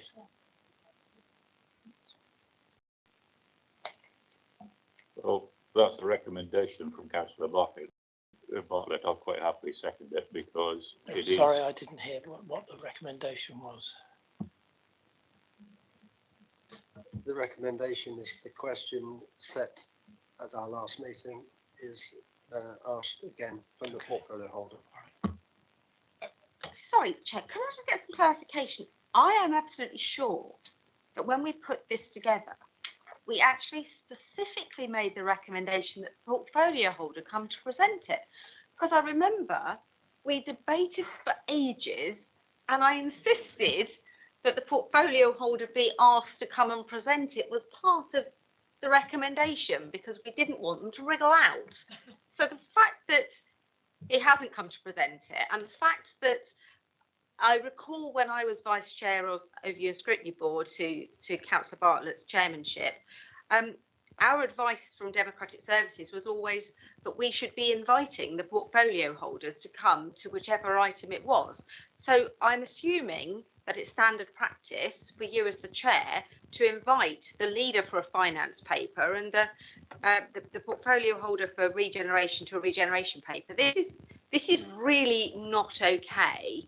That we're back to square one, and I think we've got a £76 million. Can I just stop you a moment because the chief executive just mouthed something to me, and I think it's probably relevant. Thanks, and so I know that Councillor Broadhead isn't well. He has a family have illnesses at the moment, so I know he was not able to be here personally. So. Well, you know, our thoughts with his family, but we didn't know that. It could have been explained. No, okay. I didn't know either. But... And the leader came last time. It was the leader because the leader had to leave because he had a conflict of interest over one of the properties. So it was the leader. I think you've made your feelings well. You've aired them well. Sorry, no. The point I wanted to make, Chair, was that the capitalisation directive that the leader went to the government for was for £70-odd million. That much is in the public domain. They came back and said, we're minded to give you 20 million for year one. The other 56 million still remains. Therefore, in order to avoid future capitalisation directives, we potentially have to have a fire sale every year for the next 3 or 4 years of around £20 million per year. So given that we haven't had the question answered, or maybe we have, but there was nothing of the scale and speed to do it by the 31st of March. Perhaps we should be asking the question, can we please have an asset paper that helps us to see how we are going to deliver £76 million over 4 years of £20 million a year? Because that's ultimately what it is that we were asking for. Is that not right? So, okay, we had one taken off because it didn't think it was going to make the deadline. But we still do not know, come the 1st of April, which properties are going to come in for next year. Could I suggest then that we go back to the portfolio holder, who is the leader, and in the leader's absence, it will be the deputy leader. If the deputy leader has got unwell family, then I don't know why the leader isn't here. That we request a list of assets that may be available for sale over the period of the transformation programme so that we can look at the alternatives between taking a capitalisation directive from government or selling assets. Do I have a second? Mr. Richards wanted to come in. Well, first of all, just to emphasise the conversation with government, and I think it probably accords with Councillor Slade's statement, but just to be absolutely clear about it, in the sense that the government had given us a minded to capitalisation direction of £20 million in 22-23. When we applied for capitalisation direction, we also applied for 23-24 and 24-25. That's we were applying for an extra £27.9 million in 23-24 and an extra £28 million in 24-25. When they gave us the minded to capitalisation direction for 22-23, they made it clear that they would not make any statements with regards to whether or not they'd support the capitalisation direction in future years until after the local government finance settlement for 23-24 had been issued. However, they were very clear, I think, in their letter, then the expectation that the council would do everything in its power to avoid that capitalisation direction, and clearly it could do that by generating capital receipts to those values. So, it's very clear that, they would expect us, I think, to generate capital receipts in 23-24 and 24-25 to avoid the capitalisation direction. However, from my perspective as Section 151 officer, when we look at 23-24, if the intent from a flexible use of capital receipts rather than the capitalisation direction, in line with, I think, government's direction upon us, then in order to be able to advise you on the robustness of the budget, I would expect a decision in that budget report on any assets that will be needed to be sold to generate that level of receipt in that year that have not already been made. And clearly I will be advising you about that come the February budget report. Councillor Inga. So to me, that just makes clear that in the middle of that, Adam, you said that the ministry wants us to do everything possible to avoid the capitalisation direction, which brings back to why this committee, doing its job, wants to see something more than the bare minimum about what that asset disposal programme looks like. The criteria for looking broadly, shortlisting a number of assets, something has been said verbally, it doesn't go quite far enough, and then around the timescale. And I just qualitatively, I do find it strange what people are finding so difficult about the request this committee has made. It's making me feel funny about what is going on, because it's not an unusual request. Thank you. Councillor Andrews. Thank you, Mr. Chairman. When these three councils, four councils came together, to some extent it was obvious that there should be some property asset disposals. There was overlap of properties surplus properties in the wrong place, or whatever. And it would be totally unusual for us not to be thinking of selling off things that we don't need, which are in the wrong place or out of date or whatever. So in the confidential report, but it's not confidential because it's blooming obvious, there's the suggestion here that we do actually get some feedback as to other property requirements, or which could be redeveloped and things like that. It's blooming obvious that any organisation, whether it's a council or a property company that takes over another property company, decides to get rid of things they don't need. And yes, what's being chosen here is, I'm not even going to say the total number of properties, some properties which are considered, because they can be put into an auction or an email could be sent out, can be sold quickly. And I think quickly is the main criteria that those properties are being chosen. Some of these properties have been owned for ages and ages and ages, and are perhaps treasured.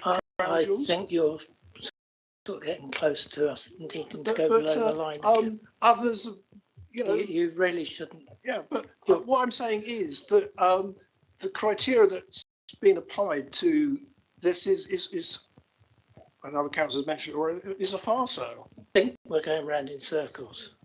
Well, Councillor Devon's actually given me the best proposal of the evening, but I'm sorry, Councillor Slade.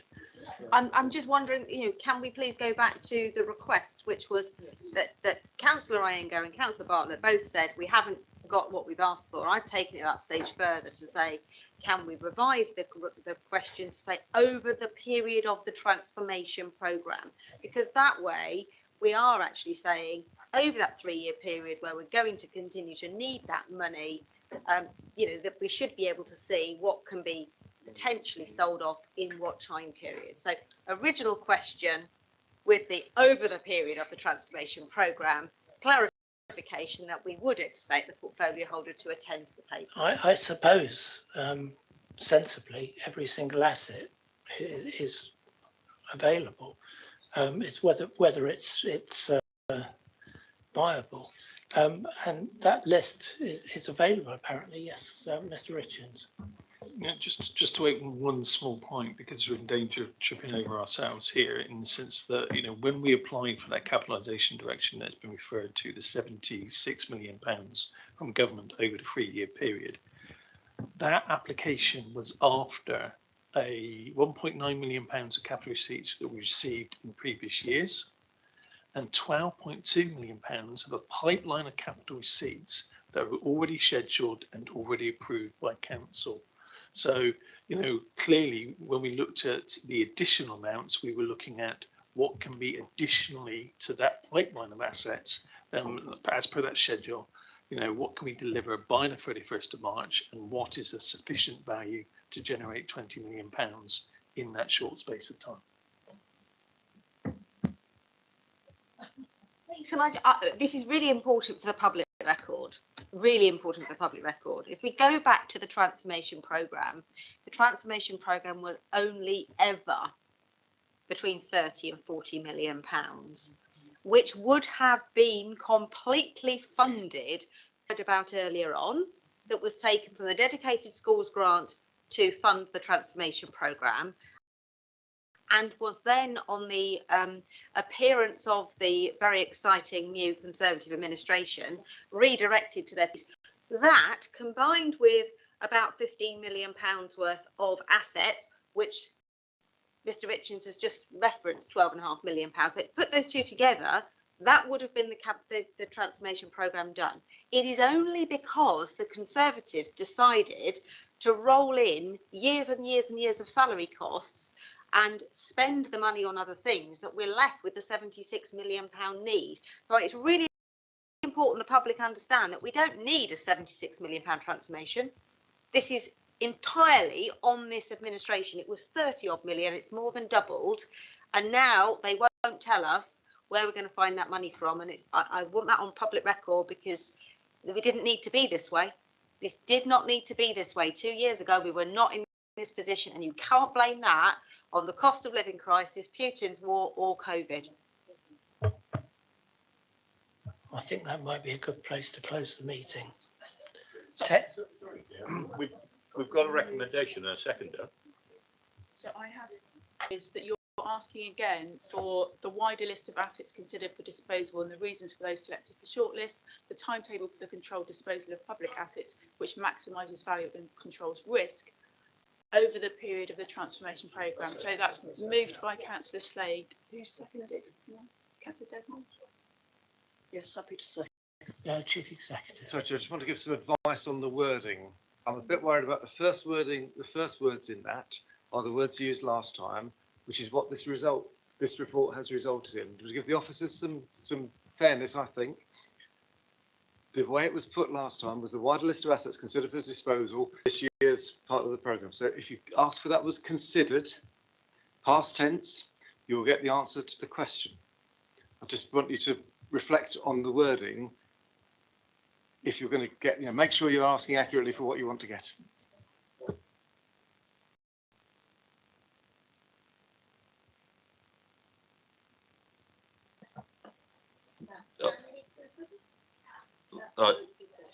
If I might add to the debate is that I think the steer here is that because it's over the period of the transformation, as Councillor Slade said, Chair, is that the wording needs to actually indicate that, because this is the seriousness of the question of the scrutiny, is that we're going to come back here again and we need to understand in less time than the 31st of March that we have to have completed the sale, which in reality is a fire sale because that's the nature of it. But can we have time to consider for next year's, the year after? And I think that's what the wording has to have, if you please, Councillor Bartlett, if I may, Chair.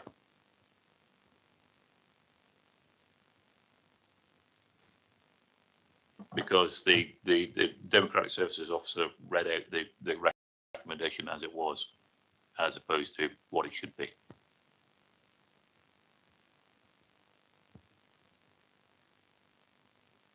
Somebody like to put formal? You know, the word that was mentioned, oh, we're in detail. Look, I'd prefer we left it as it is right now, and we don't get hung up on, you know, is it considered, will be considered, could be considered, and so on. I think surely it's known what's meant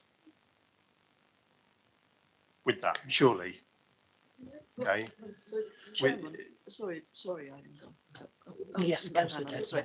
I just wanted to say, I think the gist of it is that we don't want to come back year after year not knowing.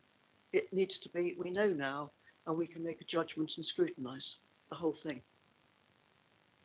Which I thought Councillor Slade, sorry, I'm getting muddled up now, Councillor. I thought Councillor Slade had said that. Do you want to go to the vote?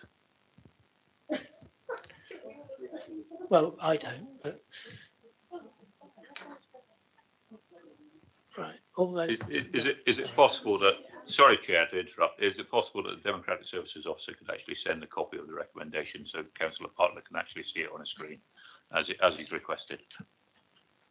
So just to be clear, the wording I'm using is the wording that is in the executive summary of the report, and it is the exact questions that you asked at the previous meeting, which the Chief Executive is pointing out that answer has already been provided in the report. So I believe the Chief Executive is asking, do you want to tweak the wording of that recommendation to cover going forward over the transformation period?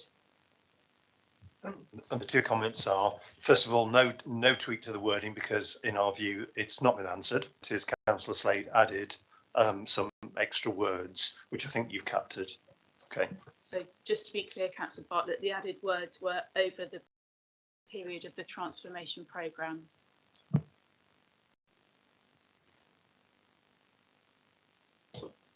Chairman, I was proposing to add that at the end. I will add it wherever you see fit for it to go. I think at the end might be better. Can you go to the vote then? Thank you. So all those in favour of the move, 1, 2, 3, 4, 5, 6, and all those against, 2. So that's carried, Chair. I'll declare the meeting closed at 10:19.